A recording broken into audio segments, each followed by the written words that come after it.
जय हिंद। मैं सत्य और निष्ठा से शपथ लेता हूँ कि अपने जान की परवाह न करते हुए ईमानदारी पूर्वक अपने मालिक की जान और माल की रक्षा करूंगा। भारत माता की जय। ये हरे फोन करत बा। हेलो हेलो, अब निरहू बोला तानी।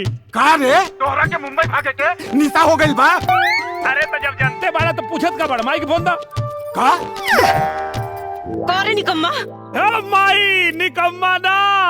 अरे हमार नौकरी लग गईल, सर्विस मिलल रे। और पता बा ड्रेस वाला 5,000 रुपया तो तनख्वाह। 5,000। हेलो, कट गई जी। हमार बेटा 5,000 की नौकरी करता। 5,000 की नौकरी। 5,000। यहाँ सिर्फ काम पे ध्यान देने का, जो मैं बोलेगा ना वो करने का, ना सुनना नहीं मांगता मेरे को, बुझा? हाँ बुझा। हाँ। होके वाली मेरे अरु के फोन आ गइल बा, पूछे खातिर कि हम मुंबई सही से पहुंच गइल बानी कि ना। Excuse me. Hello. Hello darling, I love you. इंतजार करत रह।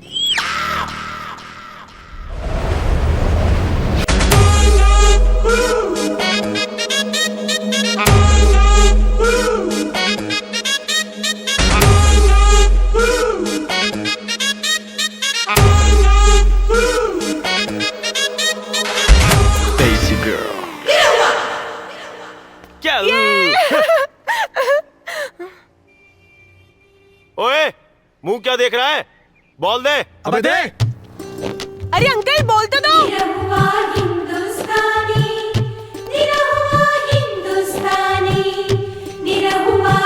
Are you deaf? Give me the ball. अंग्रेजी हमरा पता रहे, फिर अंग्रेजी में कचर पचर हुई। यही से एक बार हम जेट से आगे के पढ़ाई को के आयल बनी। ए से आपका बोल, बी से बहुत बढ़िया। पुलिस! हे भगवान, फिर फांसी पे चढ़े के पड़ी। चल चलता। अरे पकड़ो।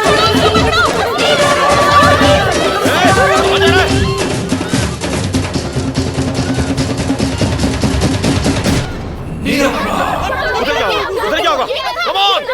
सिद्धि विनायक भी घुमा देव, माउंट मेरी भी दिखा देव, और हाँ एलिफेंटा गुफा भी दिखा देव, महालक्ष्मी मंदिर भी दिखा देव, और लास्ट में चलल जाई जुहू चौपाटी पे। ओजा सब लोग मिलके ना किसी किसी खेलेला। एगो एजा से किसी भेजा ना, जल्दी से मजा आ जाई। प्राइवेट बात ध्यान से नहीं सुनने का, कान में टेपा लगा लेने का। चलो सब सुन लिया। ओम सूर्याय नमः। ओम सूर्याय नमः। ओम सूर्याय नमः।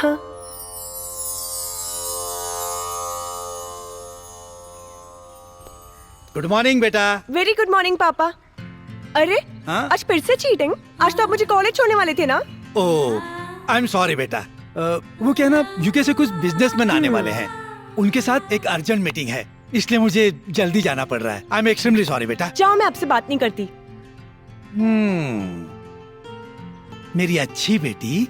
गंदे पापा। मेरी प्यारी बेटी। झूठे पापा। मेरी सुंदर बेटी। टकले पापा। हाँ?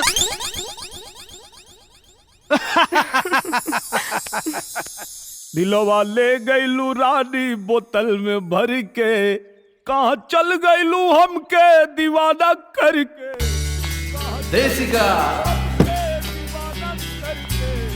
दिलवा ले गईलू रानी बोतल में भर के। मैडम जी आओ तरी, जल्दी से गेट खोलो, सलूट करो, और गेट खोल के जल्दी से सलूट तान दो। हाँ।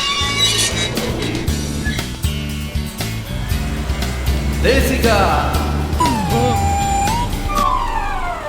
अरे बाप रे, हम तो अपना मन जोगे रानी के निगरानी में लागल बानी।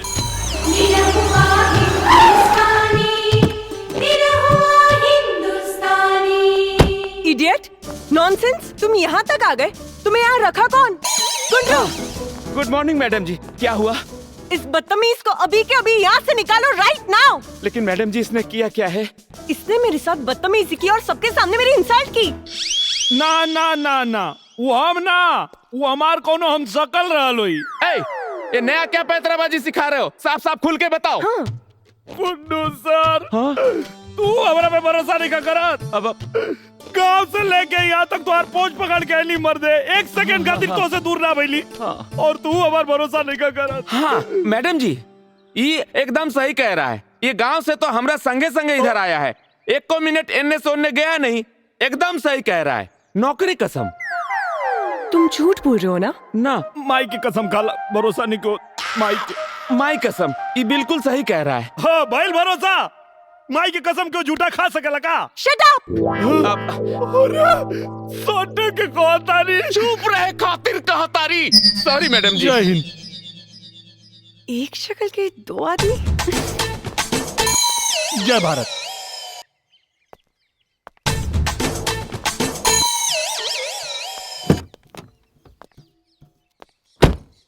By by.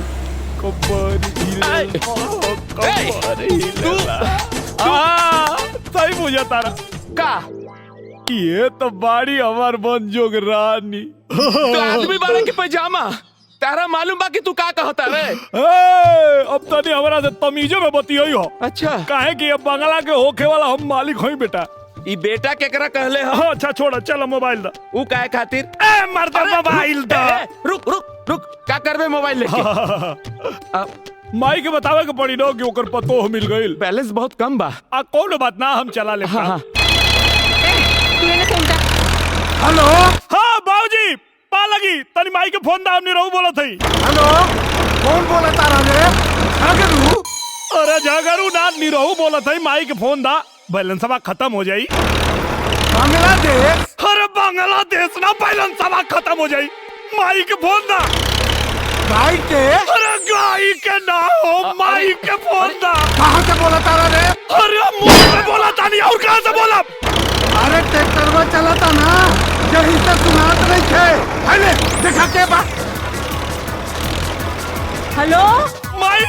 हेलो, ए बाबू, अरे सुनात नहीं खे बाबू, टावर में आवा, टावर में। टावर नहीं के पकड़ा। एक मिनट, टावर पकड़ा होता है। हाँ। अरे मैया के मैया, हमार फोन। अरे बा।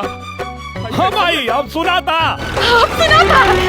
हे हाय, कैसा है भाई? अब तुम छोटी छोटी बातों पे गुस्सा हो जाती हो। एक मिनट, मैं तुम्हारा गुस्सा अभी ठंडा करता हूँ।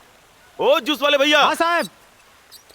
फटाफट सबके लिए जूस बनाओ, फटाफट। जी सर। ओके? सब लोग अपने अपने चेयर में बैठ जाते हैं। Okay baby, please sit. Come on guys. का जिला? हाँ बोला जवारी। केला कैसे बा? 40 रुपया। 10 रुपया के। ठीक बा ला। ये तुम्हारी कोल्ड ड्रिंक। चिल्ले। ओ जूस वाले भैया, क्या हुआ? हाँ हाँ हो रहा है साहब। ठीक है बाबा। हे बरम बाबा, आज करा के ऐसा गिरैया कि जिंदगी भर बिछौना न छोड़ पावे। थोड़ा डिस्को हो जाए। Come on. ला ला ला ला ला ला। ये क्या भाई? हो रहा है, हो रहा है। ऐसा करना, जरा जल्दी जल्दी हाथ चलाना। कर ही तो रहा है साहब। रॉकी सुनो। अच्छा मेरी मेहनत काला नमक डलवाना। ओके बेबी, ओके भैया। और सुनो मेरे में बर्फी का ठीक है सब डाल देता हूँ साहब।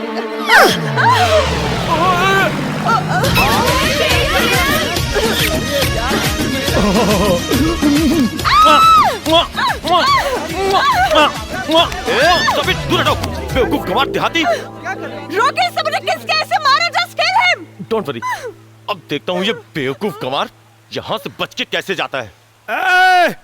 बिलायती बानर, हम इनका पे ना, ये हमारा पे गिर लिया और गलती से चुम्मा ले लिया। तो हमारा गांव में कोनो काम 11 हाली कोई जाला तब शुभ होला। अभी 8 चुम्मा लेनी हो तो बिचवा में आ गिला हो। कोनो बात ना, अभी 3 चुम्मा और ले, और तोहरा अंदर दम बानू तो रोक के दिखावा। इंडी रहुआ हिंदुस्तानी के चैलेंज बा। अच्छा तो ये बात है, तो मैं भी देखता हूँ तू मेरी गर्लफ्रेंड का कैसे चुम्मा लेता है। Your challenge accepted. पक्का ना? हाँ बे पक्का। अरे रॉकी ये क्या कर रहे हो? अरे डोंट वरी डार्लिंग, मैं हूं ना। डार्लिंग थोड़ा पीछे, थोड़ा पीछे। तीन गो चुम्मा के बाटे सवाल, तू काहे बवाल करेला।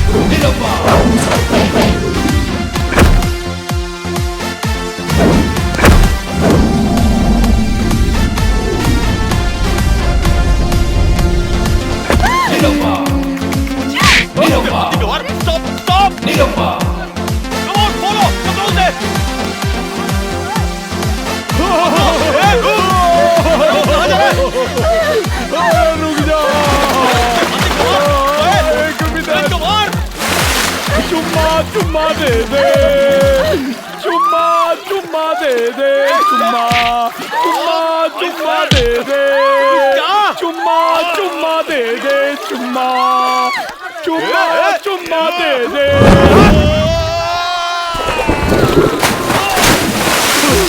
चुम्मा चुम्मा दे दे,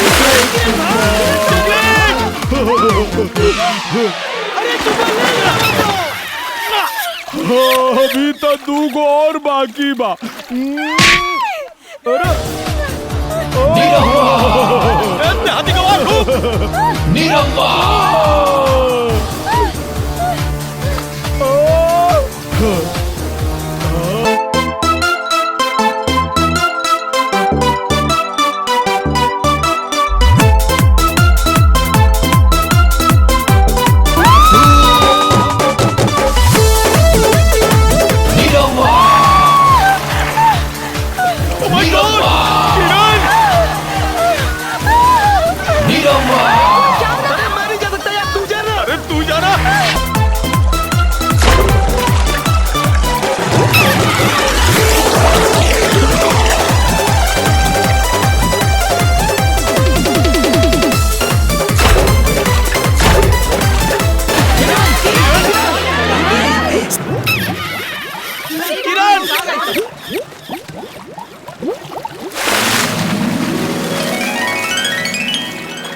डार्लिंग,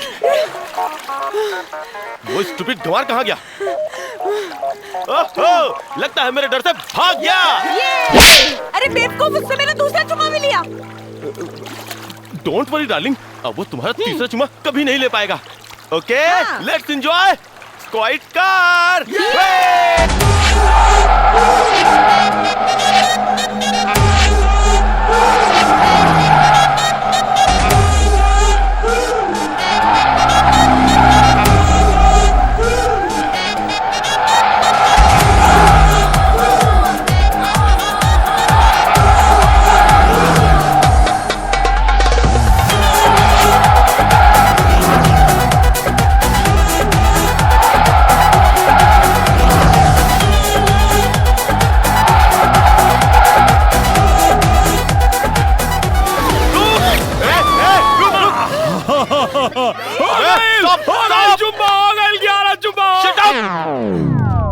तुझ्या तो पप्पी घेतोस? छोड़ना नहीं चल तुला दाखवतो। तेरे को हवा मैडम, की हवा खिलाता हूँ। चल हमरा सिक्योरिटी गार्ड है। क्या? हाँ, चल। हमके बचा ले। इंस्पेक्टर, चल इस देहाती चल। गंवार को छोड़ना नहीं, हाँ, छोड़ना नहीं इसको। पप्पी घेतो। इसको बिल्कुल नहीं छोड़ना। गंवार देहाती। किरण, किरण, किरण। कांता भाई जल्दी करो, लेट हो रहा है। वही साहब, झालं बघा। हाँ सोनिया बेटा बोलो। किरण बेहोश हो गई। What? किरण बेहोश हो गई? कैसे? कहाँ है वो? डॉक्टर अंकल, किरण कैसी है आप? डॉक्टर, कुछ पता चला क्या? बेटी, जब तक टेस्ट रिपोर्ट नहीं आ जाती मैं कुछ नहीं कह सकता। अरे ये सब क्या हो रहा है? और मुझे स्ट्रेचर पे कहाँ लेके जा रहे हो तुम लोग? बेटा सुनो बेटा, तुम्हें एडमिट होना है बेटा। जस्ट टेक रेस्ट, तुम्हें आराम की जरूरत है। हाँ किरण। अंकल, आराम की जरूरत मुझे नहीं, आपको है। जस्ट मुझे उतारो। किरण, पापा। किरण बेटी क्या हो गया तुम्हें? ए मकवाना, क्या हो गया मेरी बेटी को? खन्ना। अंकल एक मिनट। नथिंग पापा, मॉर्निंग में ब्रेकफास्ट नहीं किया था, इसीलिए चक्कर आ गया। Now I am quite well and कहिए तो डांस करके दिखाऊं? देखो। अब चले। Bye uncle. बाय। डरा दिया था तुमने मुझे। पापा आपको सिर्फ सोनिया ने कहा होगा। अपनी केयर करो बेटा, you are not child now. But why papa? I am fit and fine और मुझे खा खा के भैंस नहीं बनना। मुझे तुम्हारी एक भी बात नहीं सुननी। कांता भाई, साहब बोला, मैं 1 महीने के लिए आइसलैंड जा रहा हूँ। वहाँ फोन लगे ना लगे, डॉक्टर ने किरण को आराम करने के लिए कहा है और इस 1 महीने में किरण को घर से बाहर नहीं जाने देना है, समझी? और एक बात, इसके खाने पीने का अच्छे से ध्यान रखना। तुम्हें काय भी चिंता करने का साहब, मैं अच्छे से ख्याल रखूंगी मैम सबका। बाय बेटा। Bye papa. Take care. You too. Bye uncle. Bye पापा।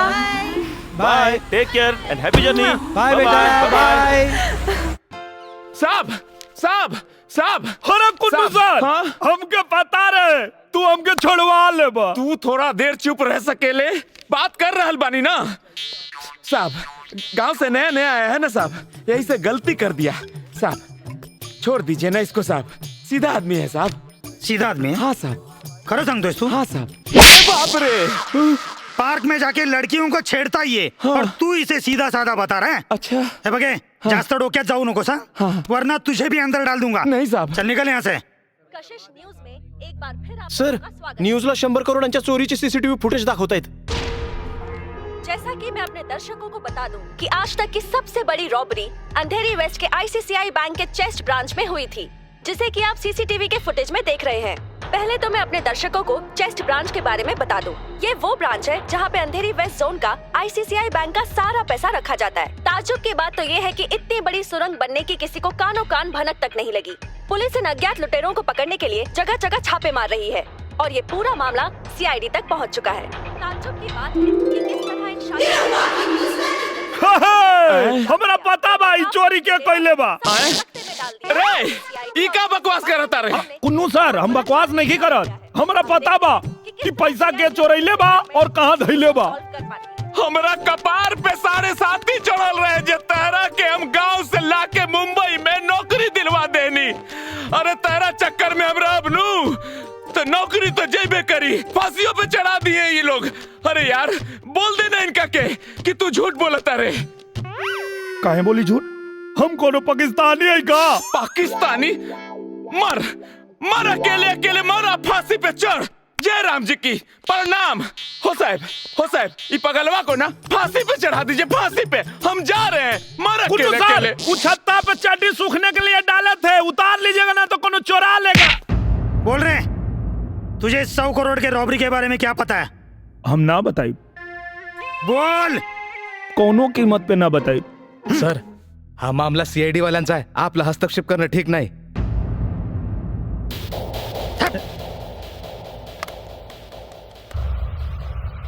सर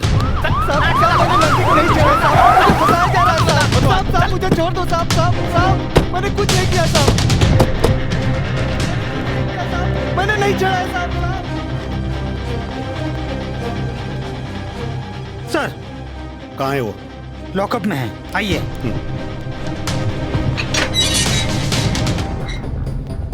ये रहा। ए, तू क्या जानता है उस 100 करोड़ के बक्से के बारे में? बक्सा वो तो हम बता दे, लेकिन हमारे को शर्त बा। तू हमारे सामने शर्त रखेगा? Not now. सॉरी सर। सीधे सीधे बता, चार चोर कौन है? काहे मरले हैं? हम ना बताई। नहीं बताएगा? ना बताई। नहीं बताएगा? तेरा तो बाप भी बताएगा। पुट him in the torture room. टारज 12 लोग चाहे मोमबत्ती, जो ले हमार शरत ना मन लोग तो ले ना बताई। जय बजरंग बली, दुर्गा माई।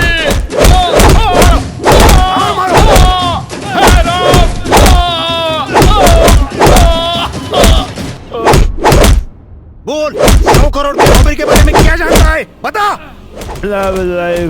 मारो। सर, उस लड़के ने 100 करोड़ की रॉबरी के बारे में कुछ बताया? Not know. सर, उसने लुटेरे के बारे में कोई जानकारी दी? अभी नहीं। सर, अभी तक उनका मुंह क्यों नहीं खुलवा पाए? पता नहीं किस मिट्टी का बना है वो, टूटने का नाम ही नहीं लेता है। बट हमें भी उसे तोड़ने के बहुत से तरीके आते हैं। Sir, that's enough thank you sir it's all sir side please side please हटिए sir please sir it's all Neha, जैसा कि आपने सुना है, सीआईडी अधिकारी के लाख कोशिश करने के बावजूद भी उस लड़के ने 100 करोड़ की रॉबरी के बारे में अभी तक अपना मुंह नहीं खोला है। रूबी, उस लड़के के बारे में पता चला कि आखिर वो है कौन? नेहा, पुलिस सूत्रों से पता चला है कि उस लड़के का नाम नीरव कुमार यादव है, जो गांव टडवा टप्पा सौरी, जिला गाजीपुर, उत्तर प्रदेश का रहने वाला है और यहाँ अपने दोस्त के साथ सिक्योरिटी गार्ड की नौकरी करता है। नीरव कुमार यादव कोण आहे रे? या हलकटाला माहित कसं पडलं रे की 100 करोड आपण लोकांनी उडवलेत? ए भाऊ, अगर निरहू को सब कुछ पता ही है तो पुलिस को क्यों नहीं बता रहा है भाई? खूब शाना है भाई, अपन लोगों से सौदा करना चाहता है। अपन को इस हालत से बचने का है ना, तो उस लौंडे को पुलिस कचड़ी से उड़ाना पड़ेगा। बरोबर। Oh no no, it's a matter of our company's reputation. कुछ भी करना पड़े, कोई भी स्ट्रेटेजी अपनानी पड़े, कोई सौदा करना पड़े, हमें 100 करोड़ को रिकवर करना जरूरी है। अदरवाइज हमारी कंपनी को बैंक को इतने बड़े अमाउंट का भुगतान करना पड़ेगा। Do you understand? यस सर। किसी भी तरीके से उस नीरहू कुमार यादव को मोल्ड करो। ओके सर।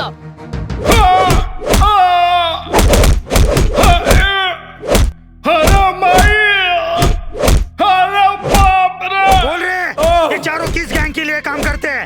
चल बोल नौकर। कितना बार कहे कि ना बताई तो ना बताई।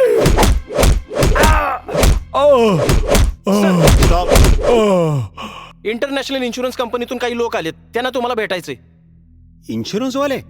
हाय sir, hello, we are from international insurance company. Okay sir, हमारी कंपनी ने उस बैंक का इंश्योरेंस किया था जिसमें 100 करोड़ की चोरी हुई। अच्छा, तो सर उस आदमी ने कुछ बताया? अभी तक नहीं, लेकिन बताएगा जरूर। Please sir, if you don't mind, हम लोग ट्राई करें।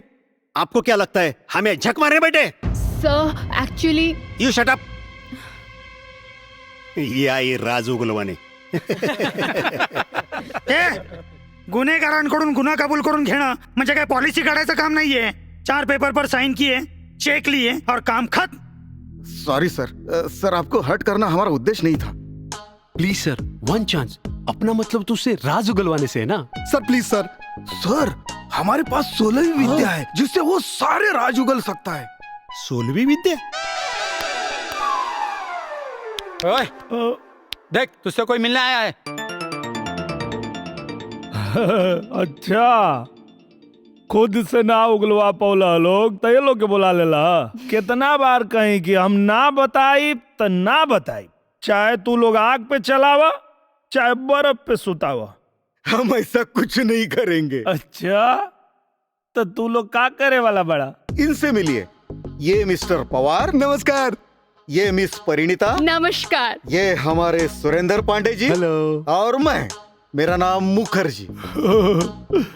तू लोग तो ऐसा परिचय करावा तारा जैसे लागत हमार बियाह करावे आयल बड़ा लोग। समझ लीजिए कि ऐसा ही है। अच्छा, बस एक बार आप वो 100 करोड़ के बक्से के बारे में बता दो। ना ना ना ना, पहले हमार शादी फिर बक्सा के आजादी। ये चलेगी?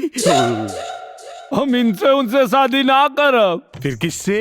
हमार शादी तो हमार मनजोग रानी से हुई। मंजोगे रानी? अरे सर, मतलब सपनों की रानी।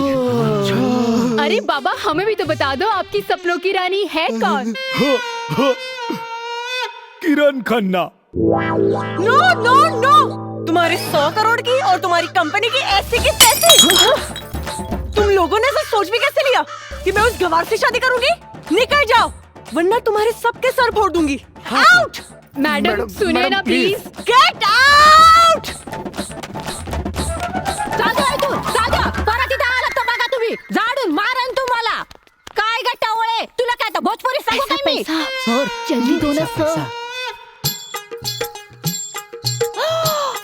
नहीं बाबा, आती हुई लक्ष्मी को ना नहीं करते। मैडम को पटा दीजिए ना। मैडमला पटवायचं असेल तर रॉकी बाबा को पकडना पडेगा। रॉकी बाबा?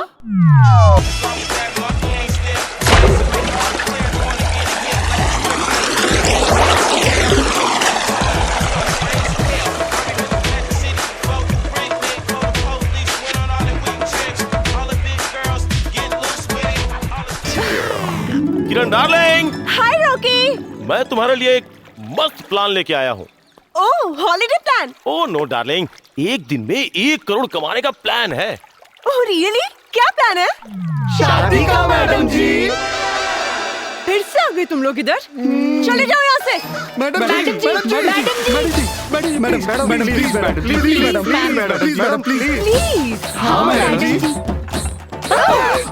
Darling please relax, cool down, cool down, cool down. तुम मुझे कूल डाउन बोल रहे हो? हाँ तुम? मैडम जी, madam. Get out.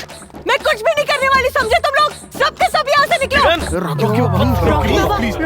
Kiran, please please listen to me. No, तुम मुझे इस गवार बदतमीज से शादी करने के लिए बोल रहे हो? तुम? I don't believe this. Kiran, Kiran, please. अरे शादी नहीं यार, फिल्मी ड्रामा। फिल्मी? यस बेबी, जैसे फिल्मों में हीरोइन फेरा लेती हैं, सिंदूर लगाती हैं, शादी हो गई और सीन ओवर, और सब लोग अपने अपने पैसे लेके अपने अपने घर।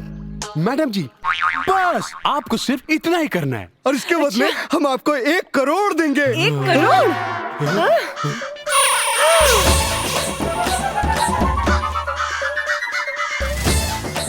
मैडम 1 करोड़।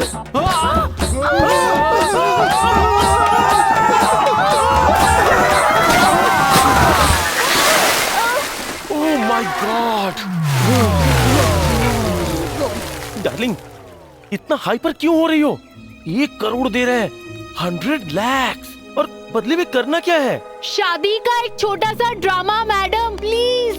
हाँ डार्लिंग, एक छोटा सा ड्रामा, और उस ड्रामे से उस अनपढ़ जाहिल गंवार देहाती से हमेशा के लिए छुटकारा। नहीं, मैं इतना बड़ा रिस्क नहीं ले सकती। ये रिस्क नहीं मैडम, ये ड्रामा फिक्स है। बस एक बार ये ड्रामे वाली शादी हुई और जैसे ही उसने 100 करोड़ का राज बताया, फिर तो हम उसे रॉबरी के जाल में ऐसा फंसाएंगे कि बाहर की दुनिया उसे देखना नसीब ही नहीं होगा मैडम जी। डार्लिंग, तुम सोच क्या रही हो? हाँ बोल तो ना, प्लीज से यस। हाँ मैडम रेडी? ओके डन। भगवान विष्णु मंगलम गरुड़ध्वज मंगलम पुंडरीकाक्ष मंगलाय तनोहरि। ओम मंगलम भगवान विष्णु मंगलम गरुड़ध्वज मंगलम पुंडरीकाक्ष मंगलाय तनोहरि। विघ्नेश्वराय वरदाय सुरप्रियाय लंबोदराय सकलाय जगद्धिताय नागाननाय सूर्यज्ञ विभूषिताय गौरीसुताय गणनाथ नमो नमस्ते। या देवी सर्वभूतेषु मातृरूपेण संस्थिता नमस्तस्यै नमस्तस्यै नमस्तस्यै नमो नमः। अब विवाह संपन्न हो गया, आज से आप लोग पति पत्नी हो गए।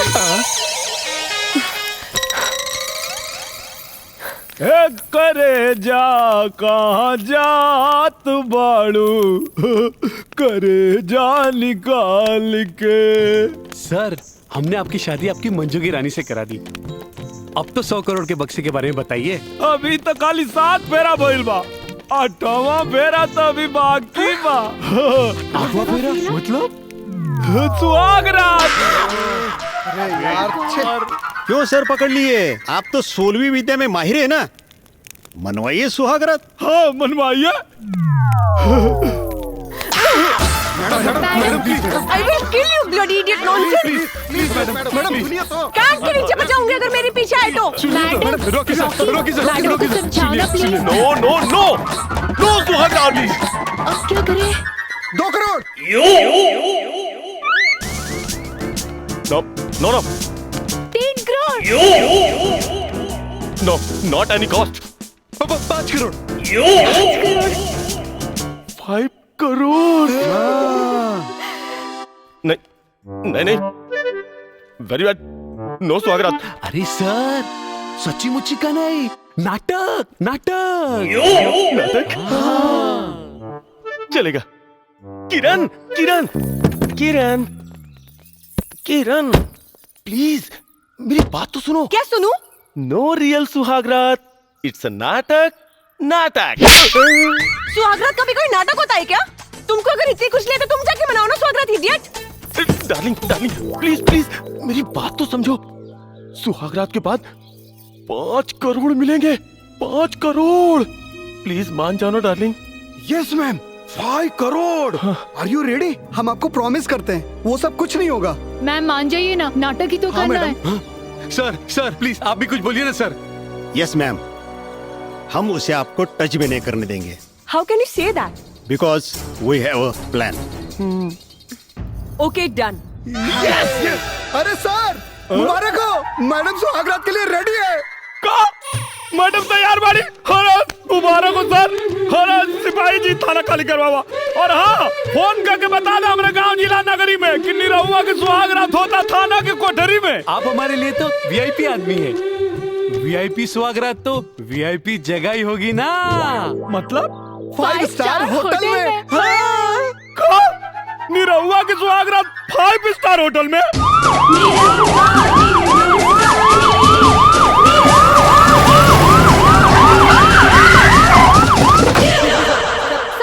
सर आपने कभी सोचा था कि आपकी सुहागरात 5 स्टार होटल में होगी? आपको कैसा लग रहा है कि आपकी सुहागरात 5 स्टार होटल में मनाई जा रही है? बहुत ज्यादा खुशी हो रहा है और ज्यादा जानकारी चाहिए तो पहले सुहागरात मना लेते हैं। जल्दी हटिए। हबक रे हाथ से तो।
वाह, कबाब, शराब, शबाब।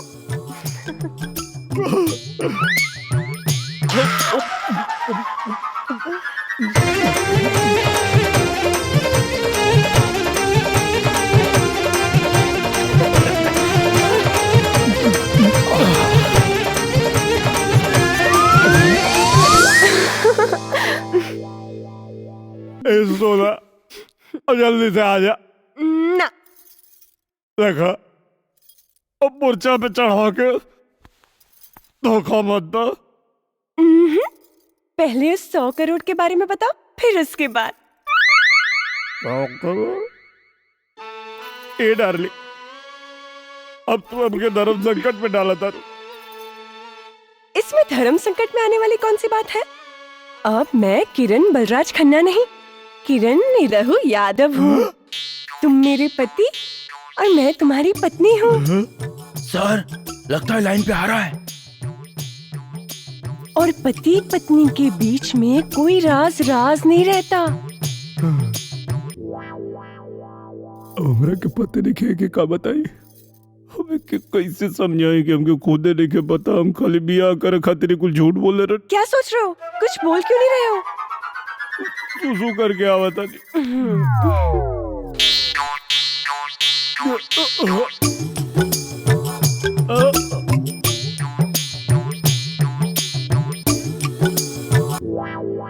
कहा था ना, दारू मत पिलाओ उसे। क्या कह रहे थे?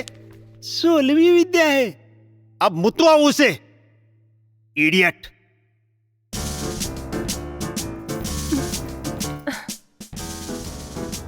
सर इतना टाइम? मुझे तो कुछ डाउट लग रहा है।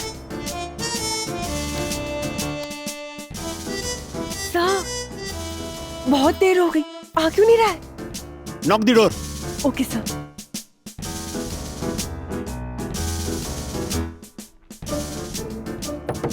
पतिदेव, मेरे प्यारे पतिदेव, निरवा डार्लिंग, डार्लिंग। सर, कुछ आवाज नहीं आ रही, लगता है लुढ़क गया। हाँ? अरे अब क्या होगा? मूव। सर कहाँ गए हो? ए हल्का, तुझे कैसे मालूम 100 करोड़ अपन लोग ने चुराया है? अबे बोल। पहले ना मालूम है, लेकिन अब मालूम चल गई। गाडी थांबव, याला कापून टाकून समुद्रात फेकून देऊया। चल लवकर।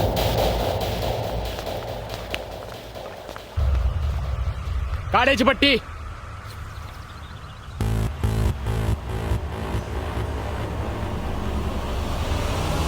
लवकर बोल नाहीतर मार्शल. समुंदर! समुंदर के पाणी. अरे पागल है क्या? पाण्यामध्ये खेळतो. पाणी.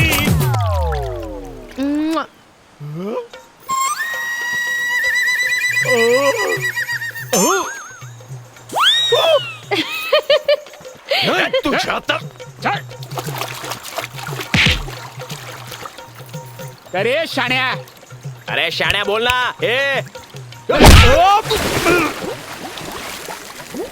अरे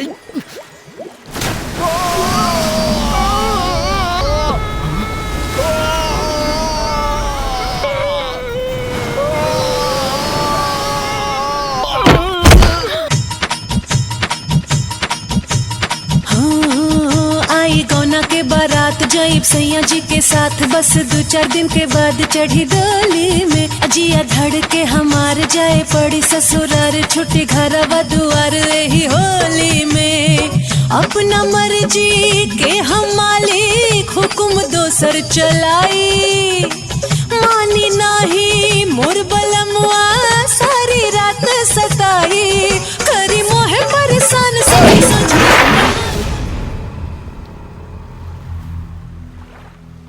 तूफान जैसन जोश, समुंदर जैसन जवानी।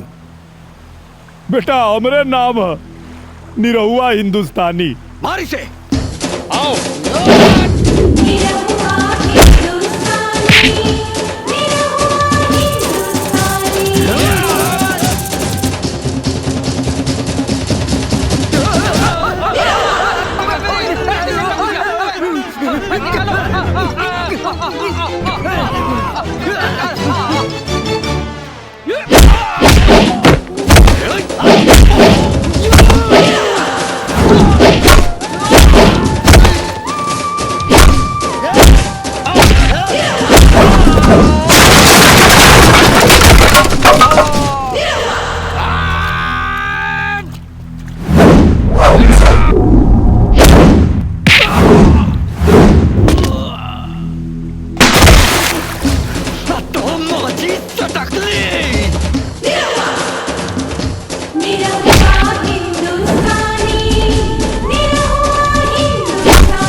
सर पूरा होटल देख लिया, कहीं नहीं मिला वो। अरे ऐसे कैसे हो सकता है? ढूंढो सब जगह। यस सर। कहाँ गया वो? हेलो, कंट्रोल रूम मधून म्हात्रे बोलतो साहेब. व्हाट? मूव.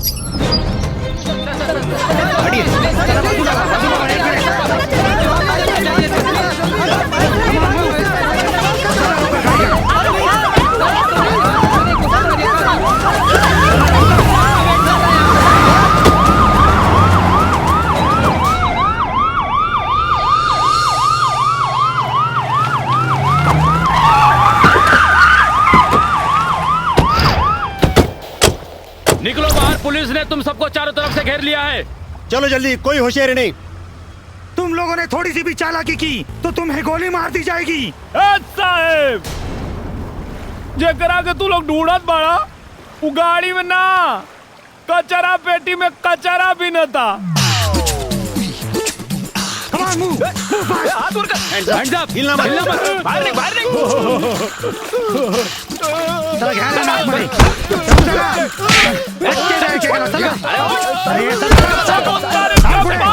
समुंदर के पानी। आपने 100 करोड़ की रॉबरी का पर्दाफाश किया, कैसा लग रहा है? बहुत अच्छा लग रहा है। आपने उन चोरों के बारे में पुलिस को पहले क्यों नहीं बताया? इतना टॉर्चर क्यों सहा आपने? अरे ये सब हमारा प्लानिंग था। वो क्या है कि चूहा को बिल में से निकालने के लिए बिल में पानी डालना पड़ता है। ये भोजपुरिया आइडिया आप लोग को समझ में नहीं आएगा। सर ये आइडिया आपको आया कहाँ से? कहाँ से? और ऐसे ज्यादा दिमाग तो हमारे गांव में भैंसिया को भी होता है। रहुआ जी, आपकी 100 करोड़ की रॉबरी का मिशन तो पूरा हुआ, अब आपका अगला मिशन क्या है? मिशन सुहाग रात।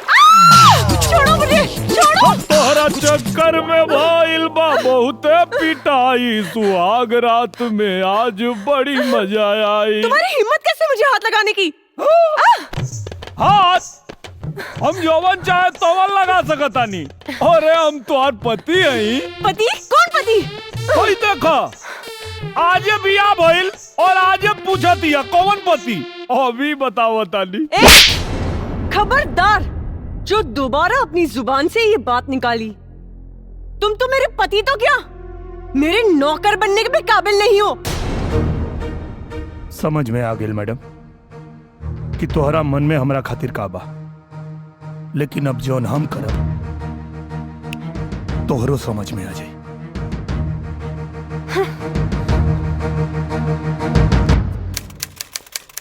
मिस किरण खन्ना, ठीक है ना भाई जी? हाँ।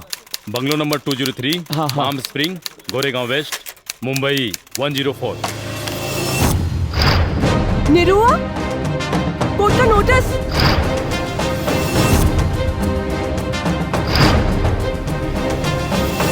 मैं गीता पे हाथ रख के कसम खाती हूँ कि जो कुछ भी कहूंगी सच कहूंगी, सच के सिवा कुछ नहीं कहूंगी। हाँ तो Mrs Kiran Yadav. Excuse me, Kiran Yadav नहीं, किरण खन्ना हूँ। किरण खन्ना तो आप पहले थी। मेरे मुवक्किल से शादी करने के बाद आप किरण यादव हो गई है ना? लेकिन मैं शादी को शादी नहीं मानती। Point to be noted my lord. अपने पूरे होश और हवास में अपनी मर्जी से शादी करने के बावजूद ये कह रही है कि ये शादी को मैं शादी नहीं मानती, जबकि इसका पुख्ता प्रमाण ये है, ये मैरिज सर्टिफिकेट। क्या इस प्रमाण पत्र में किए गए हस्ताक्षर आपके नहीं हैं? यस सर, लेकिन मुझे फंसाया गया है। किसने फंसाया है आपको? मिस्टर मुखर्जी ने जज साहब। मिस्टर मुखर्जी को कटघरे में बुलाया जाए। नहीं नहीं जज साहब, ये शादी तो इन्होंने अपनी मर्जी से की है, जिसके गवाह है इनके दोस्त मिस्टर रॉकी। हाँ तो बताइए मिस्टर रॉकी, क्या आप इनको जानते हैं? Yes, she is my girlfriend. Girlfriend? अगर ये आपकी गर्लफ्रेंड है तो आपने इनकी शादी मेरी मुवक्किल निरहुआ कुमार यादव से क्यों करवाई? मतलब आप नामर्द हैं? क्या बकवास कर रहे हैं आप? मैं मर्द हूँ। आप नामर्द हैं? मैं मर्द हूँ। आप नामर्द हैं मिस्टर रॉकी। जज साहब, इनको पता नहीं है मैं रोज सुबह 2 लहसुन खाता हूँ। इसीलिए आपने अपनी गर्लफ्रेंड की शादी मेरे मुवक्किल ये देसी मर्द निरहुआ कुमार यादव से करवाई। ये सच है या नहीं? जज साहब, मैंने इस वजह से थोड़े ना शादी करवाई। तो किस वजह से करवाई है? मिस्टर मुखर्जी के कहने पे। मिस्टर मुखर्जी ने कहा कि मैं किरण को 1 करोड़ रुपए दूंगा। जज साहब, इसलिए मैंने शादी करवा दी। इसमें मेरा कोई कसूर नहीं है। नहीं सर, मिस्टर रॉकी ने कहा था कि आप किरण को 1 करोड़ दोगे, आप मुझे भी 1 करोड़ दीजिए, मैं किरण को राजी करा दूंगा। Point to be noted my lord. Mrs Kiran पे इंडियन पिनल कोड की धारा 120B आपराधिक षड्यंत्र और धारा 420 का भी केस बनता है। अरे बाप रे बाप! क्या करता है? माय बाप! गांव के सीधा साधा लड़का के साथ इतना बड़ा छल! माई बाप, हम जिए करेंगे चाहत माई बाप, हमके इच्छा मृत्यु को वरदान दे दी। हाँ भाई, क्यों के लगे जार हो गया तो हमके दे दो भाई, हम पी के मर जाए। हाँ वकील साहब, हमके किरासन तेल लिया के दे दो, हम जर के मर जाए। ऑर्डर ऑर्डर, ये क्या ड्रामा लगा रखा है? अरे ड्रामा ना जज साहब, गोला चार पति के फरियाद। अब हम कौन मुंह लेके अपना गाँव जाए? अब अगर हम गाँव जाए तो अपन मेहरारू के लेके जाए, ना तो गाँव में हमार लाश जाए जज साहब। साहब, जीवन और मरण सब आपके फैसला पे निर्भर बा जज साहब। ऑर्डर ऑर्डर मिस्टर निरहू, ये अदालत है। आप अपने जज्बातों पे नियंत्रण रखिए और अपने जगह पे जाके बैठिए। ठीक बा। ऑर्डर ऑर्डर, इस केस की सुनवाई आज पूरी हुई। अब इस केस का फैसला अदालत दिनांक 23 अप्रैल 2017 को सुनाएगी। The court is adjourned for today. Order order, तमाम गवाहों और सबूतों के मद्देनजर रखते हुए ये अदालत इस नतीजे पर पहुंची है कि पैसे के लालच में किरण खन्ना ने निरहू कुमार यादव से शादी की और पति पत्नी के संबंध को मजाक बनाया, जो कानून के साथ साथ समाज के लिए भी अपमानजनक है। इसलिए अदालत हिंदू मैरिज एक्ट धारा 9 के तहत किरण खन्ना को आदेश करती है कि 1 साल तक निरहू कुमार यादव के साथ रहकर दाम्पत्य जीवन का निर्वाह करें। 1 साल के बाद अगर ये चाहें तो अदालत में तलाकनामा दायर कर सकती हैं और ये अदालत निरहू कुमार यादव को सचेत करती है कि किरण कुमार से किसी प्रकार की जोर जबरदस्ती ना करें। एकदम नहीं करेंगे माई बाप, बस ही मत करें हमारे साथ में।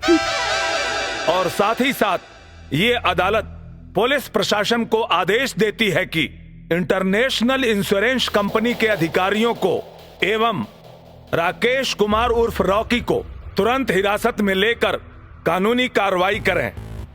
द court is adjourned for the day.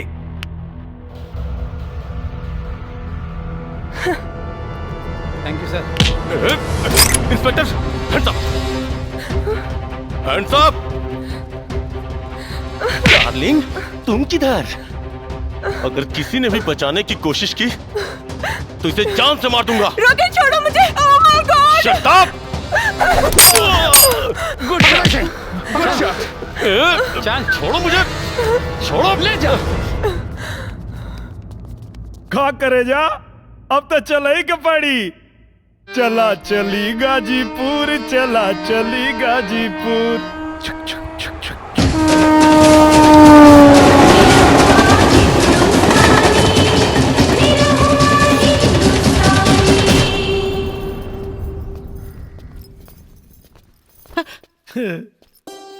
अरे बेटा, कितना दिन बाद तोरा के देखा थी बचवा। प्रणाम चाचा जी। कार कुनरवा, बढ़िया कैलीस की नलायकों के मुंबई में नौकरी लगा दे ली।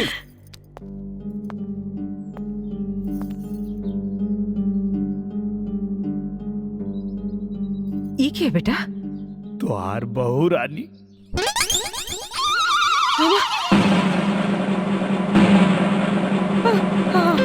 हमार बहू रानी। अच्छा, नहीं अच्छी है, बहुत अच्छी है।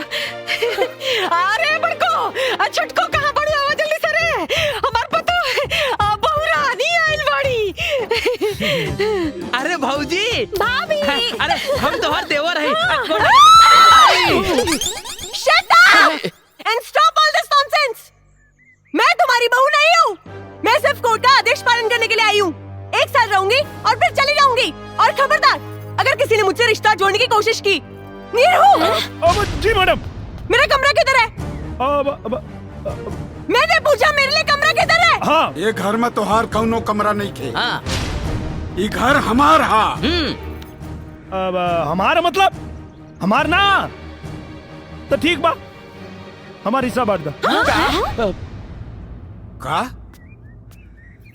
का कहले है तू? बांट दी? ससुर जौने छपरा मारा सब हिस्सा मांगल भुला जाइबा। कैसे मारब जी? काहे के मारब? ई घर हमार, ए घरे का मालकिन हम, त हमार कमरा हमरे बेटा का कमरा। जा बेटा, जा जा हमरे कमरा में जा, जा जा। आई मैडम, जा कमरा में जा। हम हो जाते नहीं। आए तय कहाँ रे? मैडम जी के लगे। मैडम जी के लगे? हाँ तू नहीं। अरे बाप रे, ना ना ना ना ना, घर जाता नहीं। अरे बाप रे बाप, कहाँ फंस गई नहीं। हमरा मना करे के बाद भी घर में घुसा दे लो। अरे हमरा तो कौनो इज्जत नहीं थे। और न टका, और न टका, और न टका, कौन न टका बे? भाग यहाँ से, चुप, भाग यहाँ से, भाग जी। कहाँ? यहाँ। हाँ बोली। जब वो बेशरम लड़की खुद के घर के बहू मानते नहीं के, तकाऊ ना हक से यहाँ रही। हमार वंश बढ़ावा खातिर जी। अरे 1 साल के बाद जाए वाली बिया, ओकरा से तू वंश बढ़ावे के उम्मीद लगावले बड़ू। इतना बड़ हो गई नी, इहो नहीं के पता कि लड़का होके खातिर खाली 9 महीना चाहेला, सालों भर ना। अरे जब उन्हीं रहुआ के अपन पति मानते नहीं थे तो 9 महीना आपका 9 साल में भी कुछ ना होई। काहे ना होई जी, और कैसे ना होई, जरूर होई। एक बात बताई, जब हमार लड़का और शहरी लड़की के मुंबई शहर से उठा के गांव में लिया सकेला, तो अपने छोट छोट बच्चन कमाई काहे ना बना सकेला? जरूर बनाई जी, हमरा के अपना बेटा पर भरोसा बा। देख ले भाग यहाँ से। देख ले। चाचा तोरे घर क्यों आइल बा? क्या रे? पता नहीं के। मैं किरण का डैडी हूँ। आई बैठी। मैं यहाँ बैठने के लिए नहीं आया हूँ। मेरी बेटी कहाँ है? पापा पापा।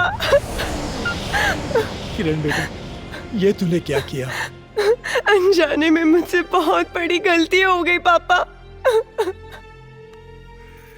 कोई बात नहीं, तुम्हारी गलती सुधारने के लिए मैं आ गया हूँ। निरुआ कहाँ है? अरे ससुर जी प्रणाम। Shut up! मुझे ससुर जी नहीं, साहब जी कहो। राजा का मुकुट पहनने से कोई भिखारी राजा नहीं बन जाता। भिखारी की क्या औकात होती है मैं अच्छी तरह जानता हूँ।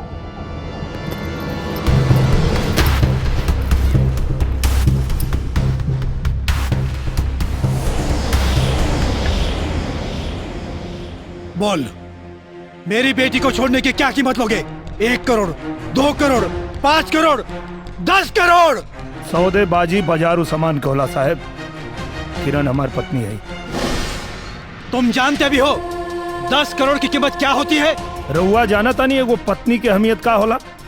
10 करोड़ से तुम्हारा पूरा घर बदल जाएगा और इनका से हमारा पूरा जीवन संवर जाएगा।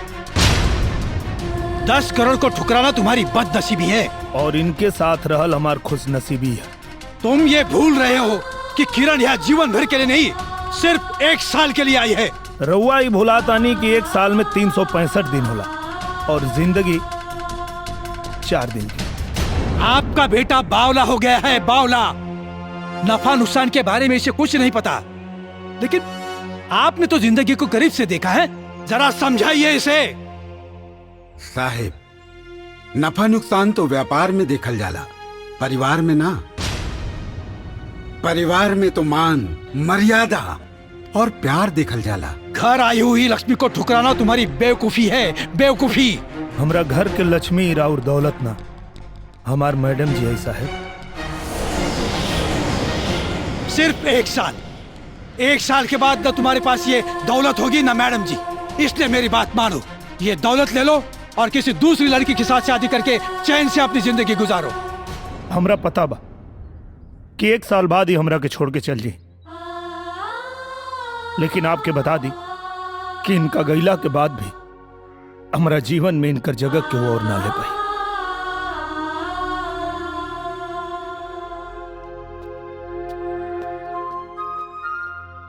वैसे तो हमनी के संस्कार ना हा कि द्वारी पर आयल मेहमान के जाए के कहीं। बाकी रहुआ एगो मेहमान की हैसियत से ना, एगो खरीदार के हैसियत से आयल बानी। यही से हमरा के ई कहे के पड़ता कि आपन ई कागज के टुकड़ा उठाई और उल्टे पांव निकल जाएं।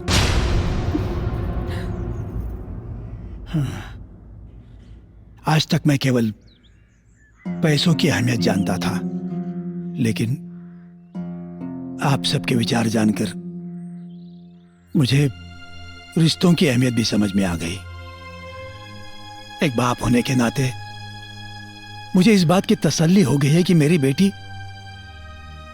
सही और सुरक्षित जगह पर है।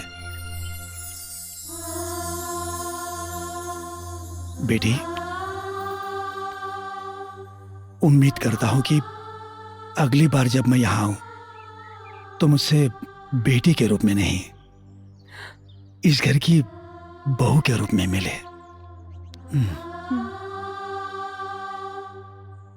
मेरी वजह से आप लोगों के दिल को जो ठेस पहुंची है उसके लिए मैं माफी चाहता हूं। मुझे आज्ञा दीजिए। चलता हूँ। समधी जी, रवा कुछ भूला तानी।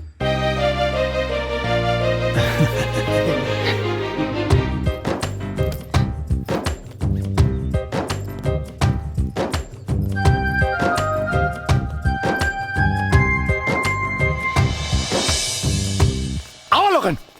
हाँ गिरधारी भैया बाहर निकला है, गिरधारी भैया बाहर निकला।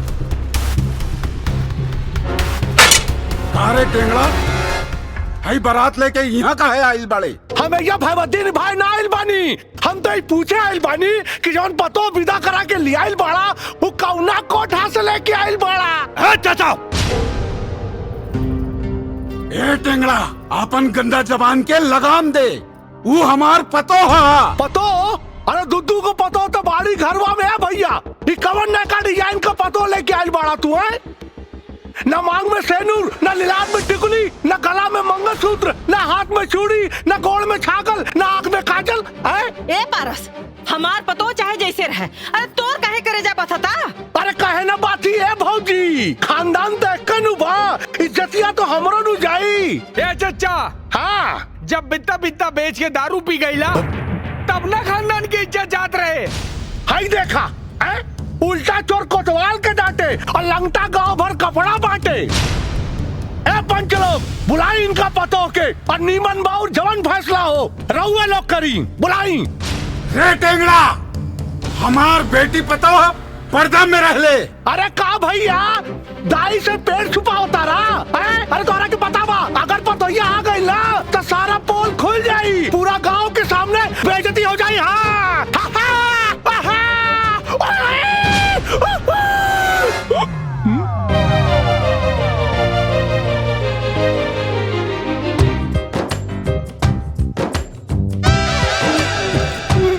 बाबू, अरे क्या करता रे? अरे क्या मुंह तता रे? तो ना माइक है। अरे बंद कर रे। अरे मुंह तता, अरे बंद कर। अरे बंद कर रे, कपड़े मुझ में बंद कर। अरे मारा रे, बंद कर रे। तू ही तक काले वाला चचा की निरहू भैया का बियाह हो जाई तो हम मुंह पे मुतवा ले और नतका जिया नंगा राजकुमार। अरे हमारा औलाद ना बुझाता के कर बाड़े रे, बहुत कूटब। अरे हटा, अरे अपने औलाद बा, अपना घर में तो तोहर चूल्हा जलाओ के औकात नहीं के और दूसरा के घर में आग लगावाइल बड़ा। ए दीदी, ए भैया, अरे ई निर्लज के तरफ से हम माफी मांगता नहीं रहुआ लोगन से, इनका के माफ कर दी, माफ कर दी।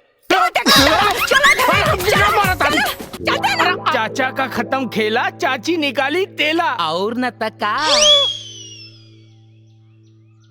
बेटी, आज तू हमरा घर के लाज राख ले लू, तोहरा के बहुत बहुत शुक्रिया।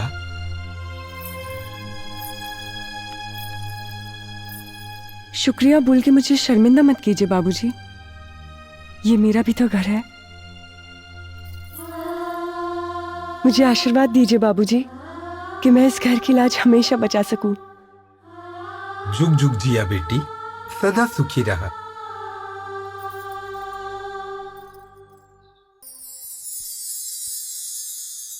दुल्हन कितना सुंदर लागत आरू, एकदम हिंदी फिल्म के हीरोइन जैसन।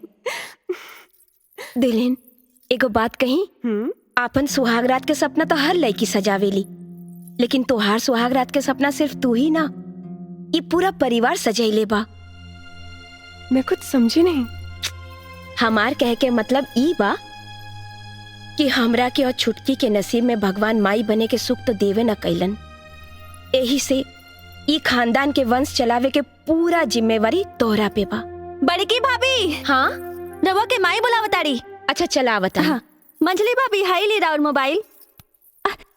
अरे वाह, मंजली भाभी के तने रहू भैया बहुत प्यार करी ले। अच्छा, तोहरा के कैसे पता बा? कैसे पता का? जेकरा हाथ में मेहंदी खूब लाल होला, मतलब कि ओकर मरद ओकरा के बहुत प्यार करी ले।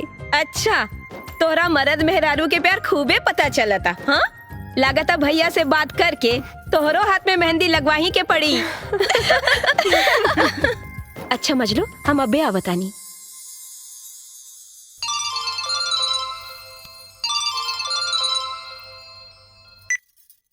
हाय सोनिया? जो के रात रउआ के ने अरे बिमला, अरे कहाँ जा तारी रे? अरे वो दूध देवी चाची ना। अच्छा निरहुआ लगे। हाँ देखी तो। अरे रे रे रे रे, ई तो पानी नियन दूध बाटे आए, तने मलाई डाल दे के चाहते। हाँ जोकर सुहाग रात बाटे, जो मलाई लेके आओ। जो जो जो जो दीना हम डाल। अरे रहे देना हमरा लगे। तू जो ना, हम है ना मलाई बढ़िया से लेके आओ। जा जा जा।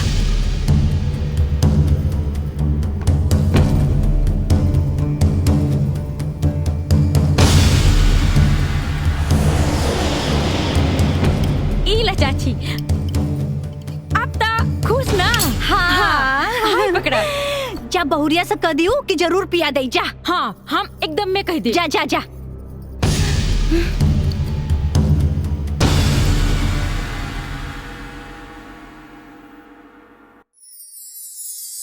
दरवाजा बंद करने की कोई जरूरत नहीं है। अरे तू तो नाराज हो गिलो। वो बड़की भौजी के चलते थोड़ा लेट हो गया। सॉरी।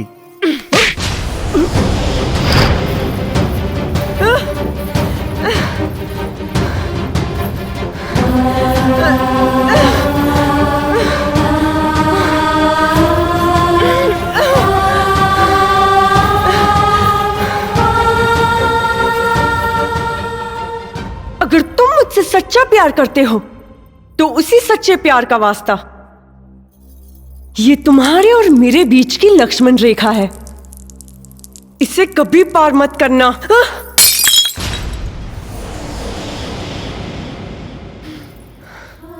लेकिन काहे किरण, एक तरफ तू हमके प्यार के वास्ता देता और दूसरी तरफ करीब आवे से रोका था। काहे? क्योंकि मैं तुमसे नफरत करती हूँ और पूरी जिंदगी नफरत करती रहूंगी। लेकिन किरण, हमार कसूर का? तुम्हारा सबसे बड़ा कसूर ये है कि तुमने मुझसे प्यार किया। बहुत घमंड है ना तुम्हें अपने प्यार पर। मैं तुम्हारा सारा घमंड चूर चूर कर दूंगी। तुम्हारी बीवी होकर तुम्हें बीवी का सुख नहीं दूंगी। तुम मुझे महसूस करोगे लेकिन छू नहीं सकोगे। तुम मुझे देख सकोगे लेकिन पा नहीं सकोगे। रुलाऊंगी, तड़पाऊंगी, तरसाऊंगी। यही सजा है तुम्हारी। निकल जाओ यहाँ से। Get out. अरे कुलच्छनी, अरे ये हमार घर है, हमरे बेटा का घर है। देखो नहीं निकाले वाली रे हैं? तोरा के तोरा औकात बताओ तनी हम। चल, जौन गाय दूध न दे वो माटी में जाए। कोनो रिश्ता नहीं के तोरे घर से। निकल यहाँ से।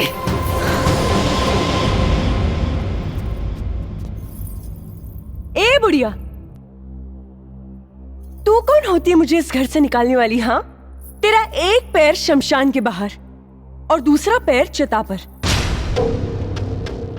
तो तुझ में इतना रुबाब है और मेरे दोनों पैर जमीन पर।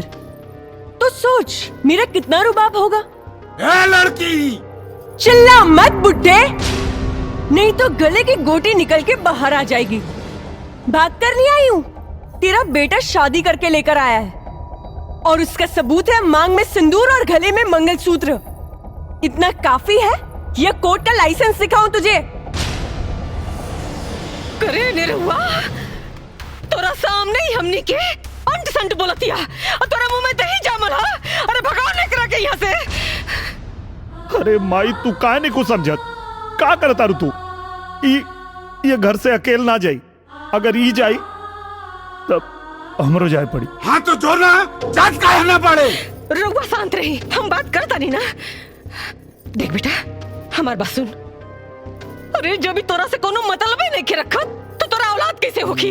अरे माई, हमके औलाद ना चाहिए, हमके हमार मेहरारू चाहिए। ए बुढ़िया, सुन ली ना मेरे पति की बात? ये और कुछ सुनना बाकी है? अरे कलमुही, जब तक अपना पति की पत्नी सुख देबे न करबे तो कौने बात के पति पति रख लगावता रे? ये पति पत्नी के बीच का आपसी मैटर है। Don't interfere. अरे माटी में गल तो आपसी मैटर। हमके खानदान का वंश चाहिए, बस। वंश का सपना देखना छोड़ दे। मैं तेरा ये सपना कभी पूरा नहीं होने दूंगी। अगर हो गई तब, अगर नहीं हुआ तो अपना मुंह में करखा पोत के सारा गांव घूमब। और अगर हो गई तो तोरा मुंह में करिखा पोत के सारा गांव में घुमाइब। मंजूर बात तो मिलाओ हाथ, मिलाओ। चल मंजूर है।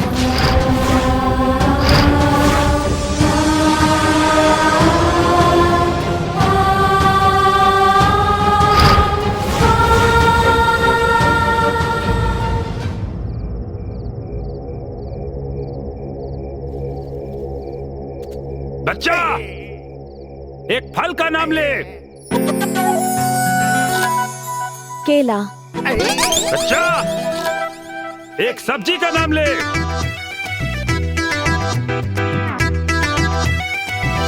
भंटा। ए बाबा, हम यहाँ फल और सब्जी खरीदे थोड़ी आइल बानी। ये सब छोड़ी ना, हमके तो बस ये बताई कि हमार ब्याह कब होई। हम कब से इंतजार करत आनी। बस बच्चा, एक आखिरी सवाल। बच्चा, एक जानवर के नाम बता।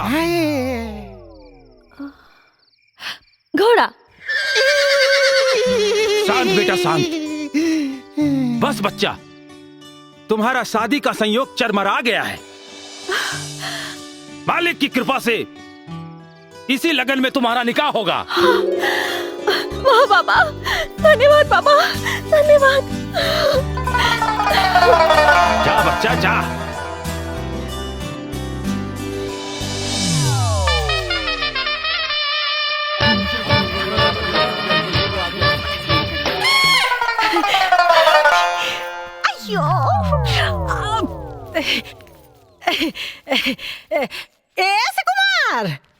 असी कुमार। हाँ माई। अरे हमरा के तनी मुरली बाबा का दर्शन करे के हा। चला बेटा। माई, हम सुबह सुबह अंडा खा लेल बानी, तो मंदिर कैसे जाई? एगो काम करा, नंदुआ के साथे जा। अच्छा, नंदुआ चल रहता ही चल। अरे माई, हम मंदिर नहीं जा सकत। हम मंदिर नहीं जा सकत। काहे कि आज सुबह ही उठ के जब हम जमाई लेनी है ना, तो एगो माछी मुंह में घुस गई रहे। अच्छा। आज हमार पूरा दिन बर्बाद हो गई बा। हम मंदिर ना जाएं, मंदिर ना जाएं। हम चली तोरा संगे, हम चली। काबा क्यों? रउआ के तो दोनों बेटा भ्रष्ट हो गई ने। अगर रउआ भ्रष्ट ना होखी तो हमरा संगे मंदिर चलो। ठीक है, तो चलो। अरे हमरा के फटफटिया चलावे के ना आवेला, बुझलू? 4 किलोमीटर पैदल चले के बाद तो चला। तो रहे देही 4 किलोमीटर पैदल चलत चलत तो हमार गोड़ न दुखा जाई। हाँ। आय भगवान, अगर आज हमार बाप हमरा के फटफटिया चलावे से खौले रहत तो 3 गो मुस्टंडा बेटन के निहोरा ना करे के रही। अरे जौने मतारी के 3 गो मुस्टंडा बेटा होखे, ओकरे मतारी के कोई मंदिर भी ना ले जाता। हे भगवान, कैसे तोहार दर्शन करी। हे हमर नाथ। माई। हाँ बेटा, चलो हम लेके चलत हनी। चल बा। हाँ चलो। अच्छा, देख देख, ये हमार सरवन बेटा। और न तक का चाबी चाबी। ला बेटा, चाबी। चल। और न तक का। ला, आ गई मंदिर।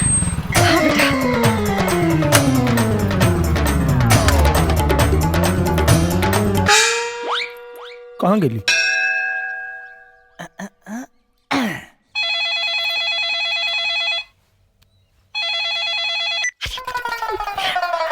हेलो, हाँ बेटा। अरे हम तो बड़का मुसीबत में फंस गई। अरे बेटा, हमरा के तो लोग बंधक बना ले बा। अरे बेटा, अरे बाप रे, अरे तेरी जान बचा दे रे बेटा। अरे हम जान से गई।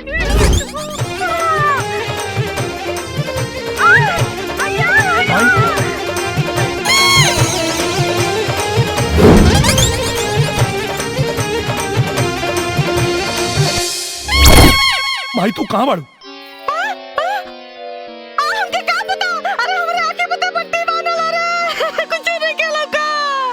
क्या चाहता हूँ लोग?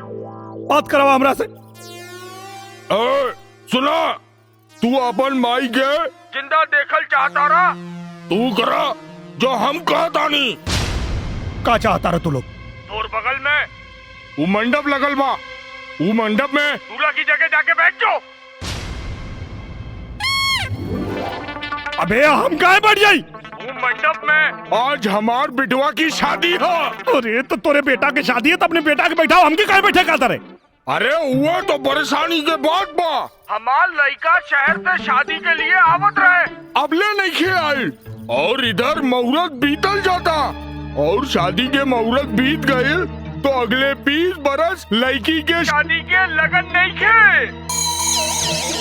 ऐसे लड़की वाला हमार मेहरारू के बनक बना ले बा और अगर मुहूर्त बीत जाए हमार मेहरारू के गोली से मार दे। ऐ खातिर जब तक हमार बिटुआ नहीं खिया तू दूल्हा बन के बैठ जाओ। अरे हम बैठब तो लोग के पता ना चली कि हम दुल्हन आई। तू ओकर चिंता मत करो, वो लोग कुछ ना जान पाई है। वो कहा है कि लड़की वालन हमार बिटुआ की शक्ल न देख ले। हाँ देखो तू लोग सही नहीं करत। अभी सही गलत सोचे के समय नहीं खे, फिर कुछ समय के बाद बा तोर छठा फेरा होता है हमार बिटुआ आ जाई। सुना कुछ गड़बड़ कैला तो अपन माई की जिंदगी से हाथ धो बैठ में। चुप बुढ़िया चुप।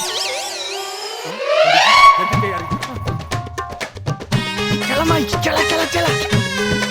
पंडित जी दुल्हा बाबू आगे ले, जल्दी जल्दी ब्याह करावा। जल्दी जल्दी।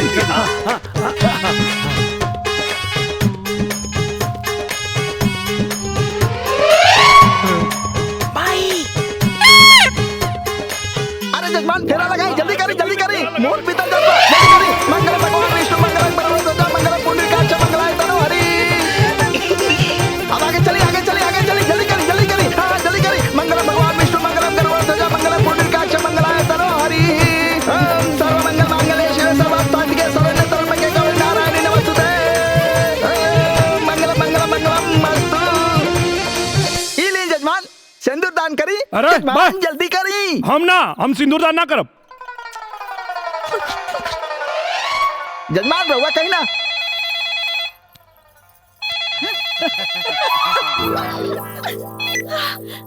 हेलो रुक का गईला। तू तो कातरा लेके छाफेरा में तोर बेटा आ जाए, कहाँ रह गई?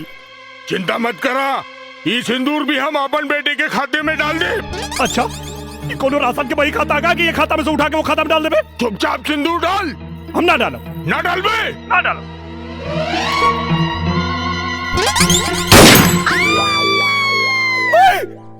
अब अभी तक तो जियता नहीं बेटा, बाकी आगे के जिंदगी का कोनो भरोसा ना।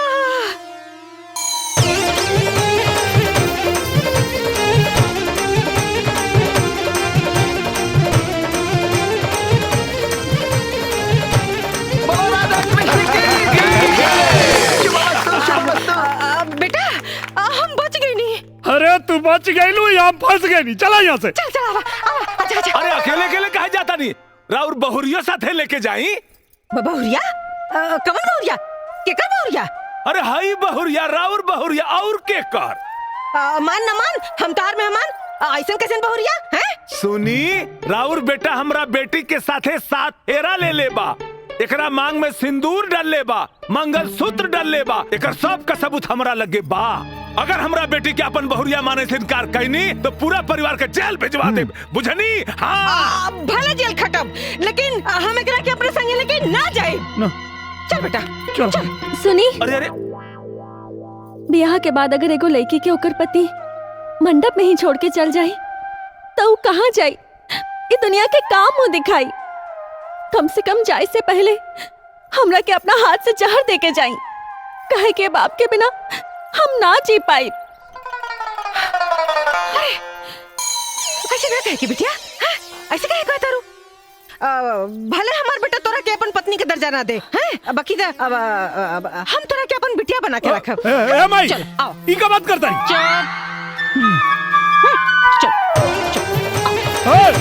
अरे अरे भाई बापू तो खेल कौन है रे? हाँ भैया, तार छोड़ भाई पारस। कहा रे टेंगड़ा? हाँ भैया। आज सूरज पश्चिम से कैसे निकल गई? अचानक तोरा में इतना बदलाव ना भैया, प्रायश्चित कहा, अपना पाप के प्रायश्चित भैया। पाप के प्रायश्चित? अरे भैया हम घायल आदमी भैया बताई अपना परिवार के गैर समझत रानी ए भैया। अरे रहुआ जौन आग में जरत आनी भैया वही आग में हमहू जरत आनी है भैया। अरे वर्तमान के देख के भविष्य की चिंता में जरत आनी भैया। अब बताई ना भैया जवन लड़की एक खानदान का खेवैया रहे वह वंश का नैया डुबावा पे तुरल बिया है भैया। हाँ हम तो कहता नहीं है भैया निरहुआ का दूसर बियाह करा दे। अरे हम सपोर्ट करो छोट भाई है रहुआ से अलग हो सकी ना। बाबूजी बाबूजी बाबूजी बाबूजी निरहुआ भैया नौकी भौजी ले आइलन। नौकी भौजी अरे बड़को ए छोटको अरे कहां बड़ू हो आवा लोगन दौरा लिया बा आरती लिया बा वो तो आइल बिया हो। अरे पतो का सच्चात ना चुनी या ना चुनी तू बत उतरा अभी बैठल रहा है निमिया की डारी अब बेटा पतो नहीं है बियाह कैला हा मांग टिकला हा तब बेटा कुछ रस्म रिवाज ना होई त असगुन ना हो जाए हैं।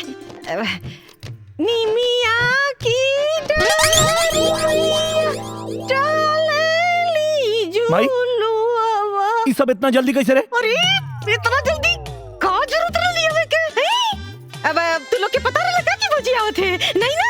अरे भाई हम रंगोली फेंके जाते नहीं वही से हमरा हाथ में बा। अच्छा अच्छा हाँ माँ जी हम तो ई तो दौरा छत पर डाले जाता रहनी हो और ई जाता रहनी हो पूजा करे यही से इनके हाथ में बा। निमिया की डार माई ई के है? अरे को कुछ नहीं रे। अरे मिठाई मिठाई क्या हमार पतो आइल बिया। पतो अच्छा ला नीरव मिठाई खा ला ला खा ये मिठाई के साथ अरे वो घरे मिठाई ले आइले ढेर दिन हो गए रहे ना यही से किन के लिए नहीं है और न तका ना खाइबो मत खा मत खा।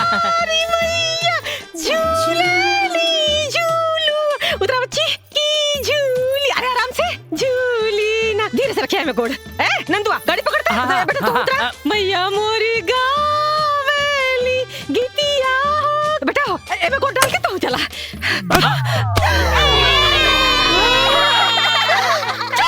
भाग यहाँ से झूली झूली ना भैया के भाई चाचू बढ़िया कहले बेटवा दूसर बियाह के ले बहुत बढ़िया। पता नहीं कि इतना मेहरारू कहाँ से मिल जाली हो जहाँ जाला एगो उठा के लिया वाला। निमिया के डार मैया डालेली झूलवा हो की झूलीना मैया मोरी गावेली गीतिया। अरे वाह कितनी महान है रे तू। तेरा दिल तो समुंदर से भी ज्यादा विशाल, तेरे विचार आसमान से भी ज्यादा ऊंचे, त्याग और बलिदान की साक्षात मूर्ति है रे तू। जो ये जानकर इस घर में आ गई कि तुझे घर तो मिलेगा पर संसार नहीं, तुझे पति तो मिलेगा लेकिन पति का प्यार नहीं, तुझे मन का सुख तो मिलेगा लेकिन तन का नहीं,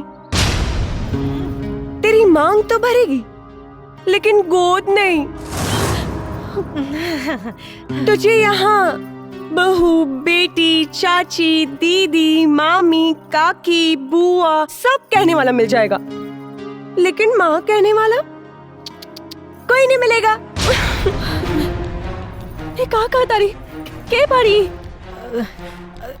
ए बुढ़िया बताओ बताओ बताओ काहे नहीं कि मैं इसकी सौतन हूँ। ना ना हमार बात सुना हम बताओ तानी चला अंदर चला बताओ तानी।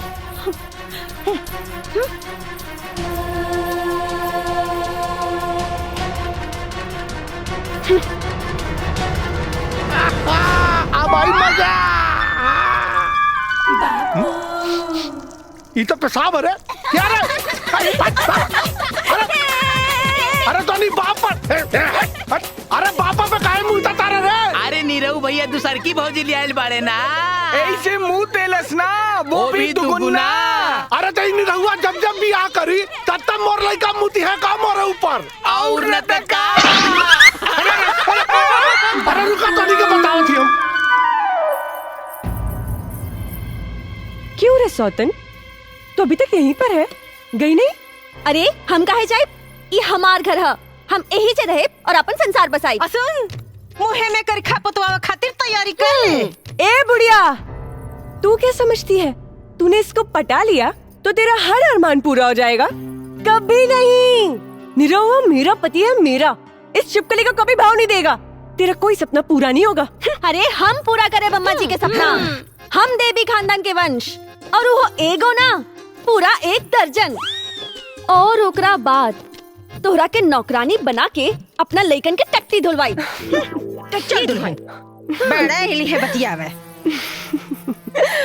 जिंदगी जंडबा फिर भी घमंडबा। अम्मा जी, सुहागरात हमार ह, लजाए के बिराए के हमरा के चाहिए। तब रहुआ काहे लजाता नहीं? अरे बकलूले बड़ू का एकदम से उडेनिया घर में भी है ना, अगर सामने होकर छाया पड़ गई ना तो बन लोग काम में बिगड़ पड़ जाए। चल हाँ चल।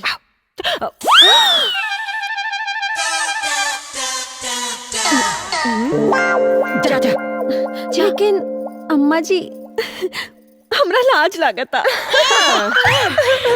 हो गई गुड़ गोबर। अरे समझा करा के।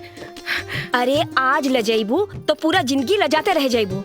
गिरा दे तू इलाज शर्म की दीवार और जा अपना सैया जी पे चलावा अपना हुस्न के वार। जा। ए नंबर 2, निरहुआ मेरा पति है, मेरा। तेरा कुछ नहीं होने वाला, समझी? अरे तू शांत रहा, शांत रहा। जा जा। अरे जा ना। ए बुढ़िया, कुछ नहीं होने वाला।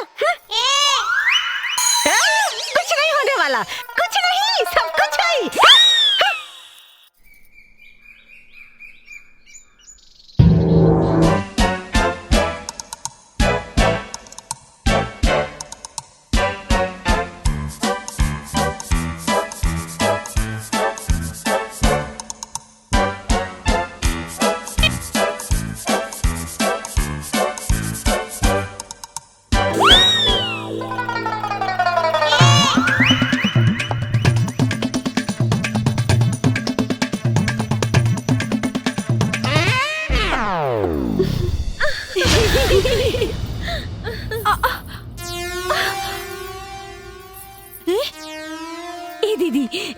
लागत बना कि इनके एक ही रात में हालत खराब हो गई भाई।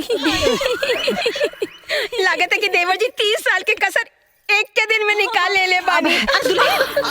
दुल्हन करिया दुखाते का? हाँ अम्मा जी, कमर तो बहुत दुखाता। अच्छा, कैसे कैसे भइल?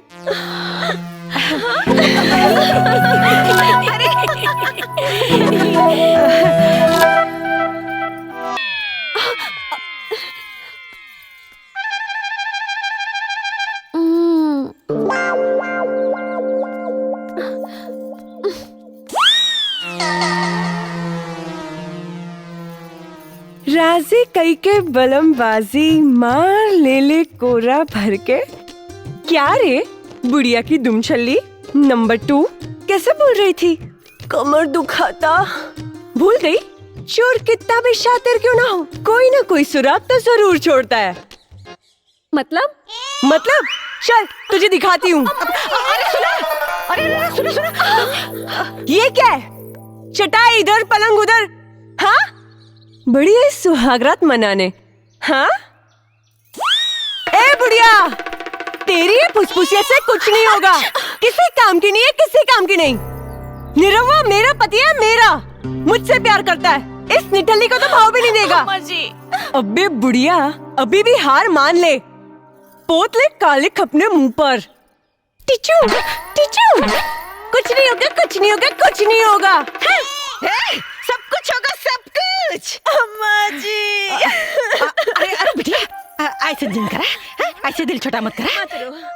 अरे एक बार खाली चल गल तका भल वार पर वार कर चा कोनो बार तनी साना पलागी अम्मा जी बिटिया जल्दी लगी जरूर लगी अब हंसदा चुंबन क्रिया तथा इसकी भेद आए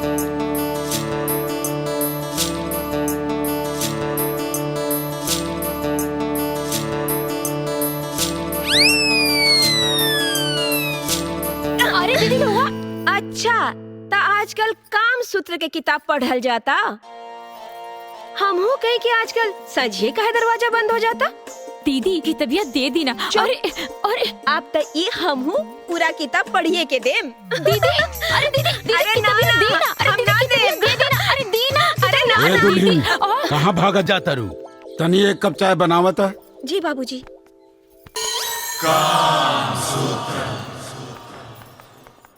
ए दीदी दीना की तबियत वहाँ का मांगे तो हम का कहे अच्छा किताब कैसे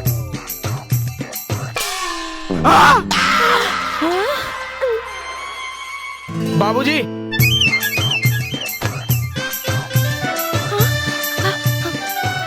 बाबूजी पूजा के सब सामान ले आई नी ठीक है फल मिठाई घी दूध सब ले आई नी चलो चलो और कुछ काम हो तो हमरा के बता दी बाबूजी ई तुहार हो हाँ हाँ ना ना ना हे भगवान अब कोई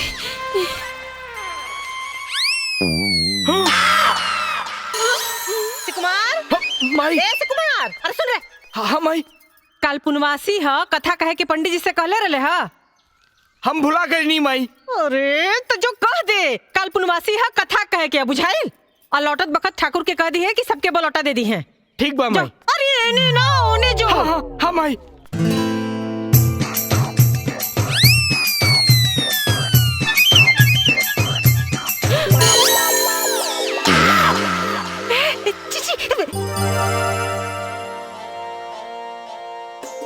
बहू चाय बनल हो हाँ बाबूजी बना बतानी हाँ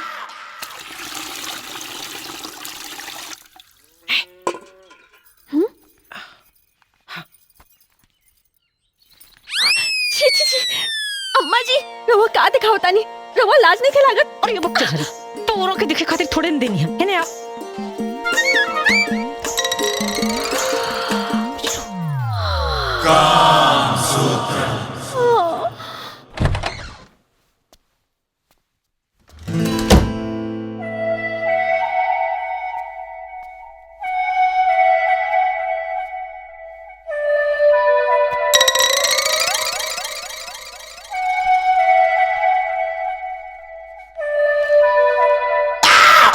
काम सूत्र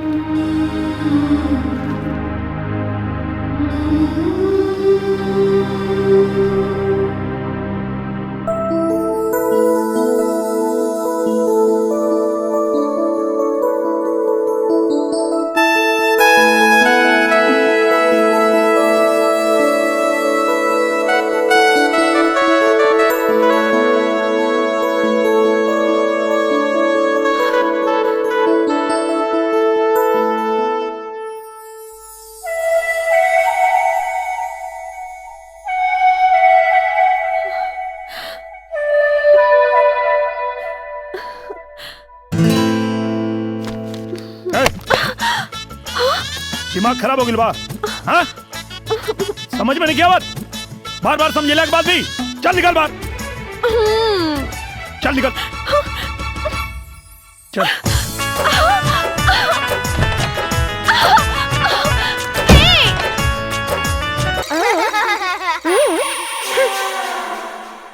मंगलम भगवान विष्णु मंगलम गरुड़ध्वज मंगलम पुंडरीकाक्ष मंगलाय तनोहरि ओम विष्णवे नमः विष्णवे नमः विष्णवे नमः। बहू के बोलाई पूजा के समय बीतल जा रहल बा। पायल हाँ भैया किरण के बुलावा पूजा पे बैठे के बा। ठीक बा भैया।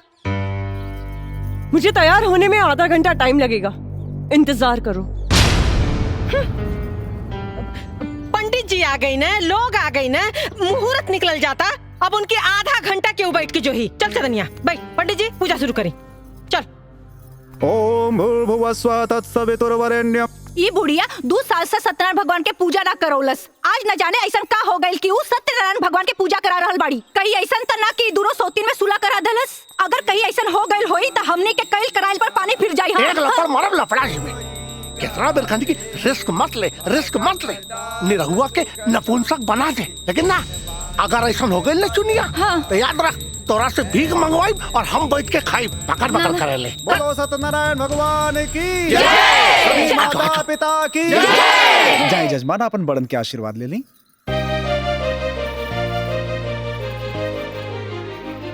खुश रहा बेटा, खूब खुश रहा। खुश रहा, खुश सदा सुहागन रहा। अरे दूधन लहा पूतन फला ए दुल्हन। अरे किधर जा रही है? मेरा भी पैर छू।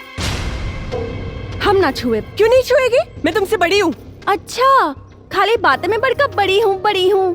बड़े बारू तो बड़नियन कामों तो करा। भूल गई इस देश में दूसरी बीवी की औकात क्या होती है? मेरी दी हुई भीख की खुशियों पर ऐश करने वाली घटिया औरत मुझसे जबान लड़ाती है। अरे देखा था रे, एक तेरी हिम्मत बढ़ गई कि अभी हाथ छोड़ दिया। अरे आज तेरे नहीं की बहुरिया के मरलस, कल तेरे मतारी के मारी, परसों तेरे बाप के मारी, और तय खड़ा होकर खाली तमाशा देख। बारे भगवान, कैसन कैसन दिन देखा के पड़ता। किरण, तुम्हारा दिमाग खराब हो गया बा। ये सब क्या करता रू? अच्छा, मैं क्या कर रही हूँ? हाँ, आज तक तो ये चालबाज पूरे परिवार वालों को पुड़िया खिला रही थी, आज आपको भी खिला दी, इसीलिए आप इसकी साइड ले रहे हो। देखा, तू गलत के लिए बाड़ू, चुपचाप एकरा से माफी मांगा। माफी? वो भी इस बच्चलन से? बहुत हो गई।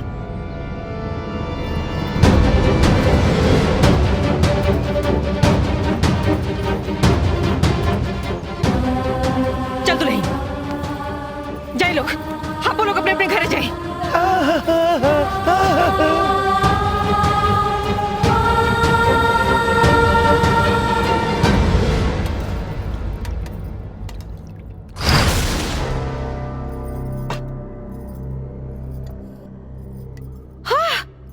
आजकल के पतोहन का तो कुछ समझे मैंने क्या होते है बहनिया। कोरे 1 किलो घी 4 दिन में खत्म कर देला सन। अरे अब निरहुआ खातिर हमरा के घी भंडार घर से लिया के पड़ी भगवान। ओहो,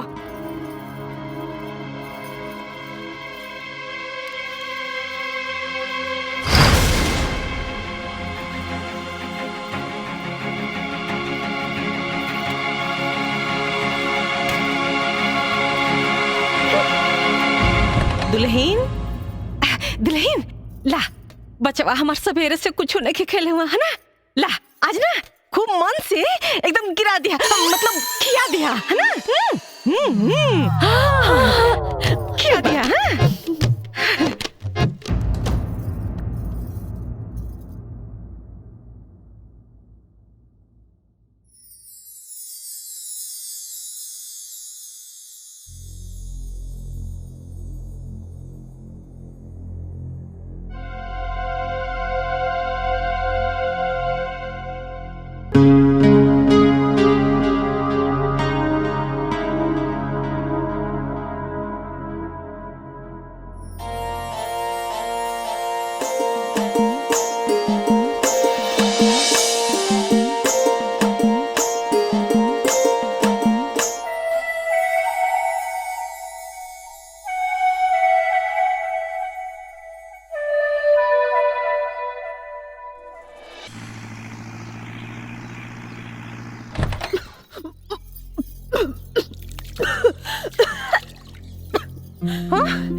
अरे दुल्हन कहाँ गई? तबीयत नहीं ठीक का? कहाँ गई? हाँ अम्मा जी, तनी उल्टी होता। उल्टी होता? उल्टी होता?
ये तो पहले ही पसीना पसीना हो गई ले दादा।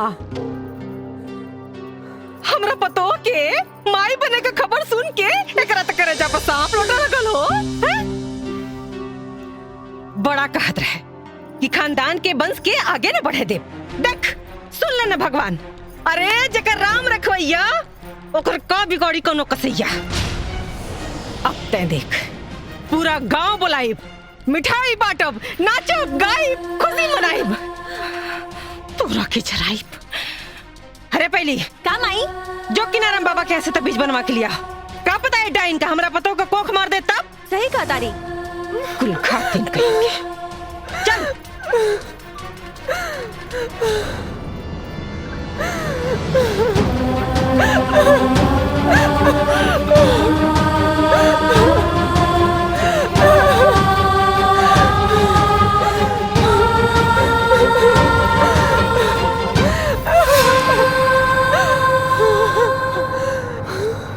ये तेरा कैसा न्याय है भगवान, ये तेरा कैसा न्याय है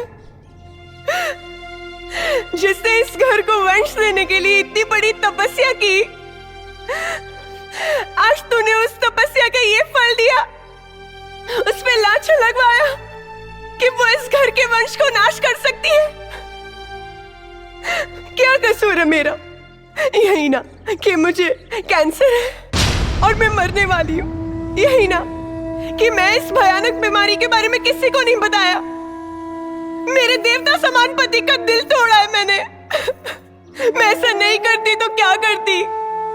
अगर मेरे पति को सच्चाई पता चल जाती तो जीते जी मर जाते, लेकिन दूसरी शादी कभी नहीं करते और इस घर को कभी भी वंश नहीं मिलता। इस छोटी सी जिंदगी में तूने बहुत बड़ी परीक्षा ले ली भगवान, अब और परीक्षा मत ले। मैं एक इंसान हूँ, तेरी तरह भगवान नहीं हूँ। मैं तुझसे अपनी उम्र बढ़ाने की मांग नहीं कर रही हूँ, वैसे बस थोड़ी सी जिंदगी की भीख दे दे भगवान, ताकि मैं इस घर के वंश को देख सकूं, गले लगा सकूं और मेरी तपस्या सफल हो जाए। हे भगवान।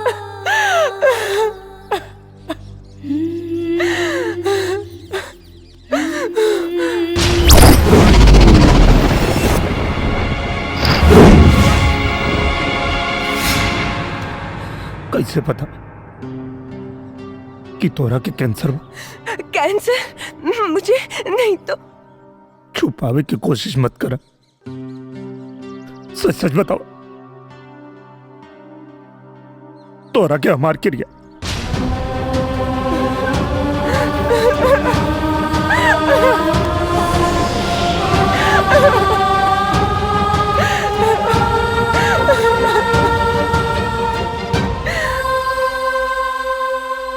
बताओ किरण, बताओ हमरा।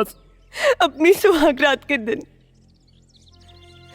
जब मैं सजते हुए अपने अरमानों को सजा रही थी, तब मेरी सहेली सोनिया का फोन आया। हाय सोनिया। बेटा मैं डॉक्टर मकवाना बोल रहा हूँ।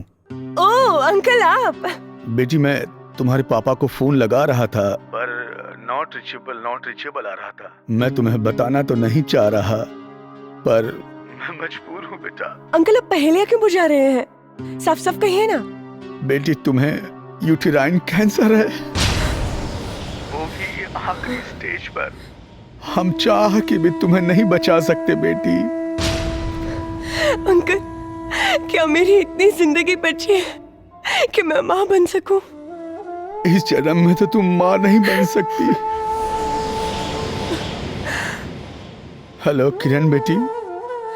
अंकल मेरा एक काम मानोगे? हाँ बेटी बोलो। तो आप वचन दीजिए कि इस बीमारी के बारे में हम किसी को भी नहीं बोलेंगे, पापा को भी नहीं।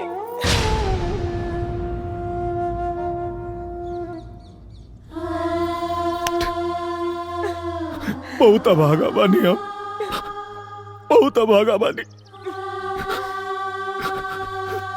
भगवान हमरा प्यार के बारे में रखी भगवान। इनकर सारा दुख हमके दे दी भगवान, इनकर सारा दर्द हमके दे दी भगवान, इनकर मौत भी। ऐसा मत कहिए, मत कहिए ऐसा। भगवान ने मुझे इस जन्म में सौभाग्य नहीं दिया पत्नी धर्म निभाने का, लेकिन मैं भगवान से विनती करती हूँ अगले जन्म में सौभाग्य जरूर दे दे, तन मन और लगन से आपकी सेवा कर सकूं।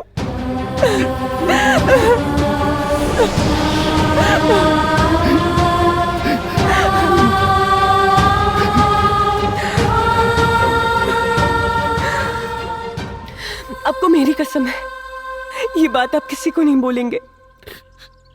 अगर चांदनी को पता चला तो उसे बहुत दुख होगा। वो माँ बनने वाली है ना।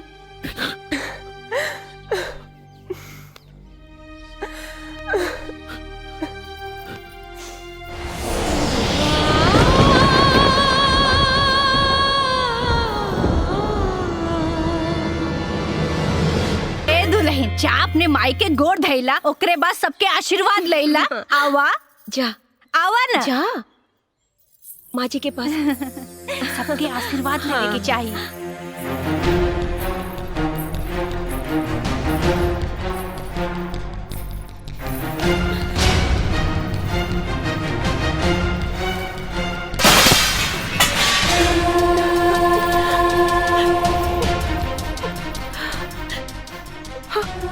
अरे अरे अरे, ये का करता दुल्हन? ये कुल घातिन का गोड़ धरता रू?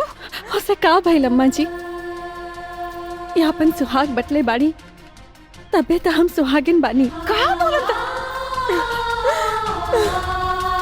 जा, कोना पकड़ के रो।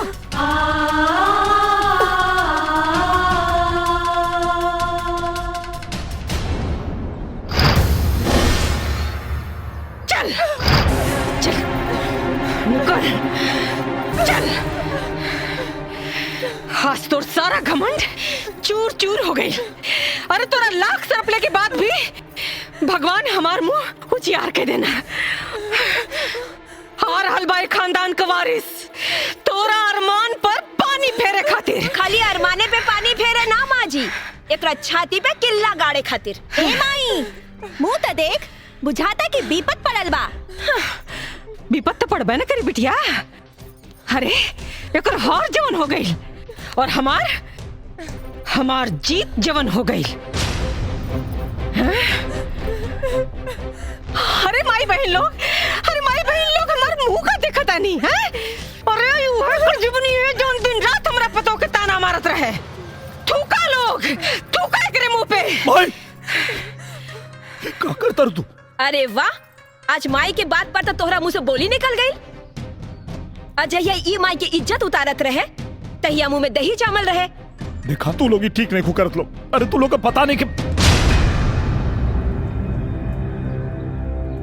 ए माँ जी, देखत का बानी, ली लगाई करे खाई करा के।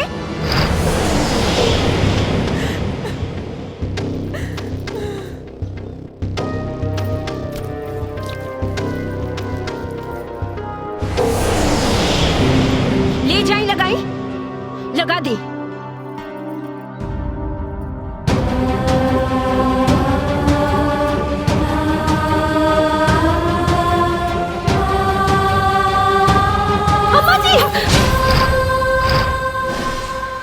करे तानी रवा जिनका मुंह में करी का पोतल चाहतानी, आज उनकरा चलते रावण मुंह जियार भइल बा। अम्मा जी एकरा चलते, ए कुल घातिन के चलते हमार मुंह जियार भइल बा। अरे पगलागल बड़ू का हो? ये गलत नहीं की अम्मा जी, ये तो बस गलत होके के नाटक कैली ताकि राहुल बेटा दूसर ब्याह कर सके, हमरा से प्यार कर सके और एक खानदान के वंश मिले। हम तो इनके बहकावा में आवा वाला नहीं की। औस तेकरा के हम कर खा पोत के रहब, जैसे ही शर्म से पानी पानी होके मर जाए। अम्मा जी जे खुदे मरे वाला बाड़ी ओकरा कम से कम मरे के बदुआ तो मत दी। अरे अभी सब झूठ सच बोल के कौन नाटक फंतर हो? हम झूठ नहीं की बोलत अम्मा जी, दीदी के कैंसर बा।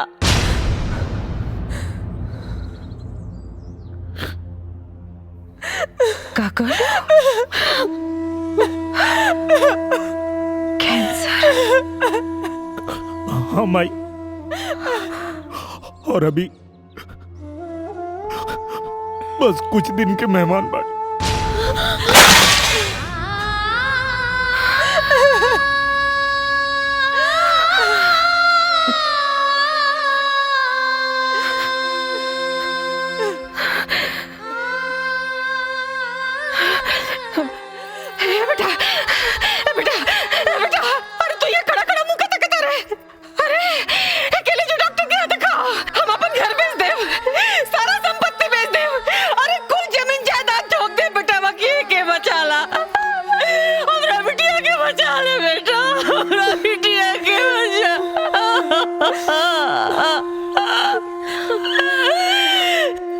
कुछ नहीं क्यों हो सकत माई,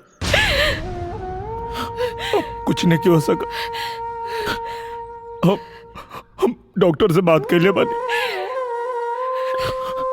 अब इनके बचावल मुश्किल बा भाई। अभी अगर इनका खातिर कुछ कर सकता रहो तो इनके खुश रखा लो, खुश रखा लोग इनके। पापा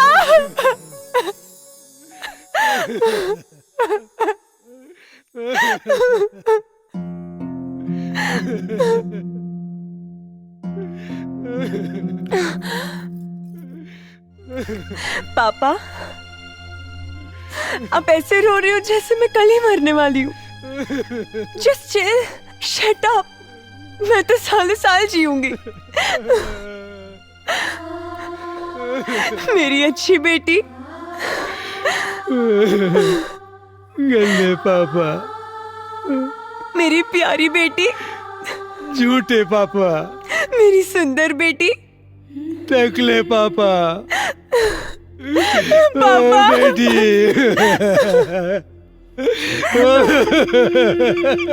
हम ना सुते, ओकनी के जहर दे के सुताए। गिरधारी यादव के घर के अगर मरघट ना बनवनी ना तो हमारा नाम टेंगड़ा यादव ना, टेंगड़ा यादव। अरे चुप करा। अरे तोहार विनाश काले विपरीत बुद्धि को चुप। अरे अभय नु घर में ना दवाखाना में बिया, हर केहू ओकरा आगे पीछे घूम रहल बा। कुछ दिन बीत जाएदा, सब खुला हो जाई।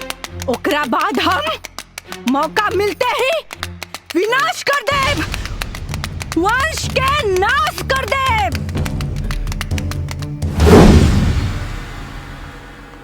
मैडम, मैडम, मैडम आपके पति ब्लड लेने के लिए बाहर गया है। ये दवाई आप मेडिकल स्टोर से ले आइए।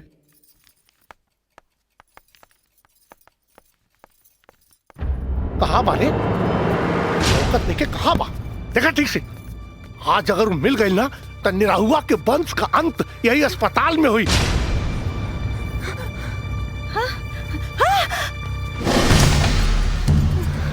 अरे कहाँ गए रे? खोजा ठीक से। कहाँ गए लू? थाना लौकत नहीं है। आओ निकल।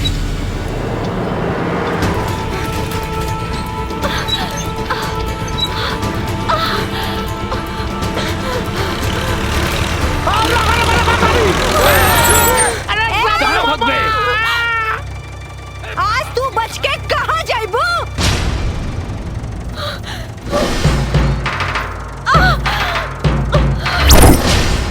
टटुआ उड़ा दे रे।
चांदनी चांदनी चांदनी उठा।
माफ करो भैया। कहा रे टेंगड़ा, तू भाई ना कसाई है। माफ करो। तू ठीक है बेटा? ले जान पड़ा हो।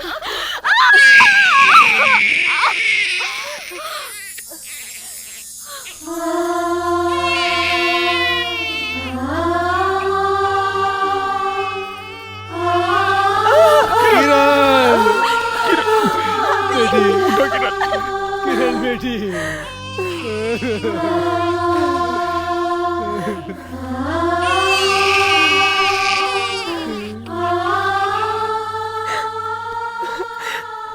चुप चुप जियो मेरे लाल।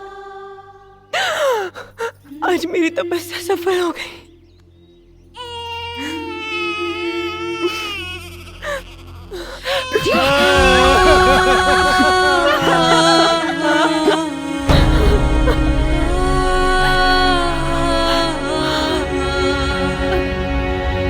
बनक तुमीत जीत ले बाड़ा हमके, तोहरो स्नेह हमरा जिंदगी में गम के, ओ जिंदगी में गम के।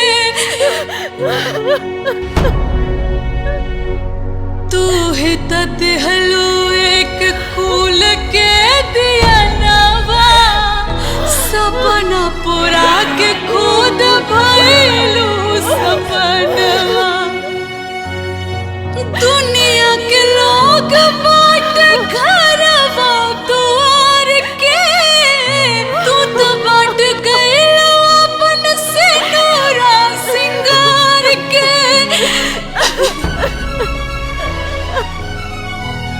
अपने कुहू करू, अपने कुहू करू, हमरो के कुहू कवनु, बतावा जान कौना।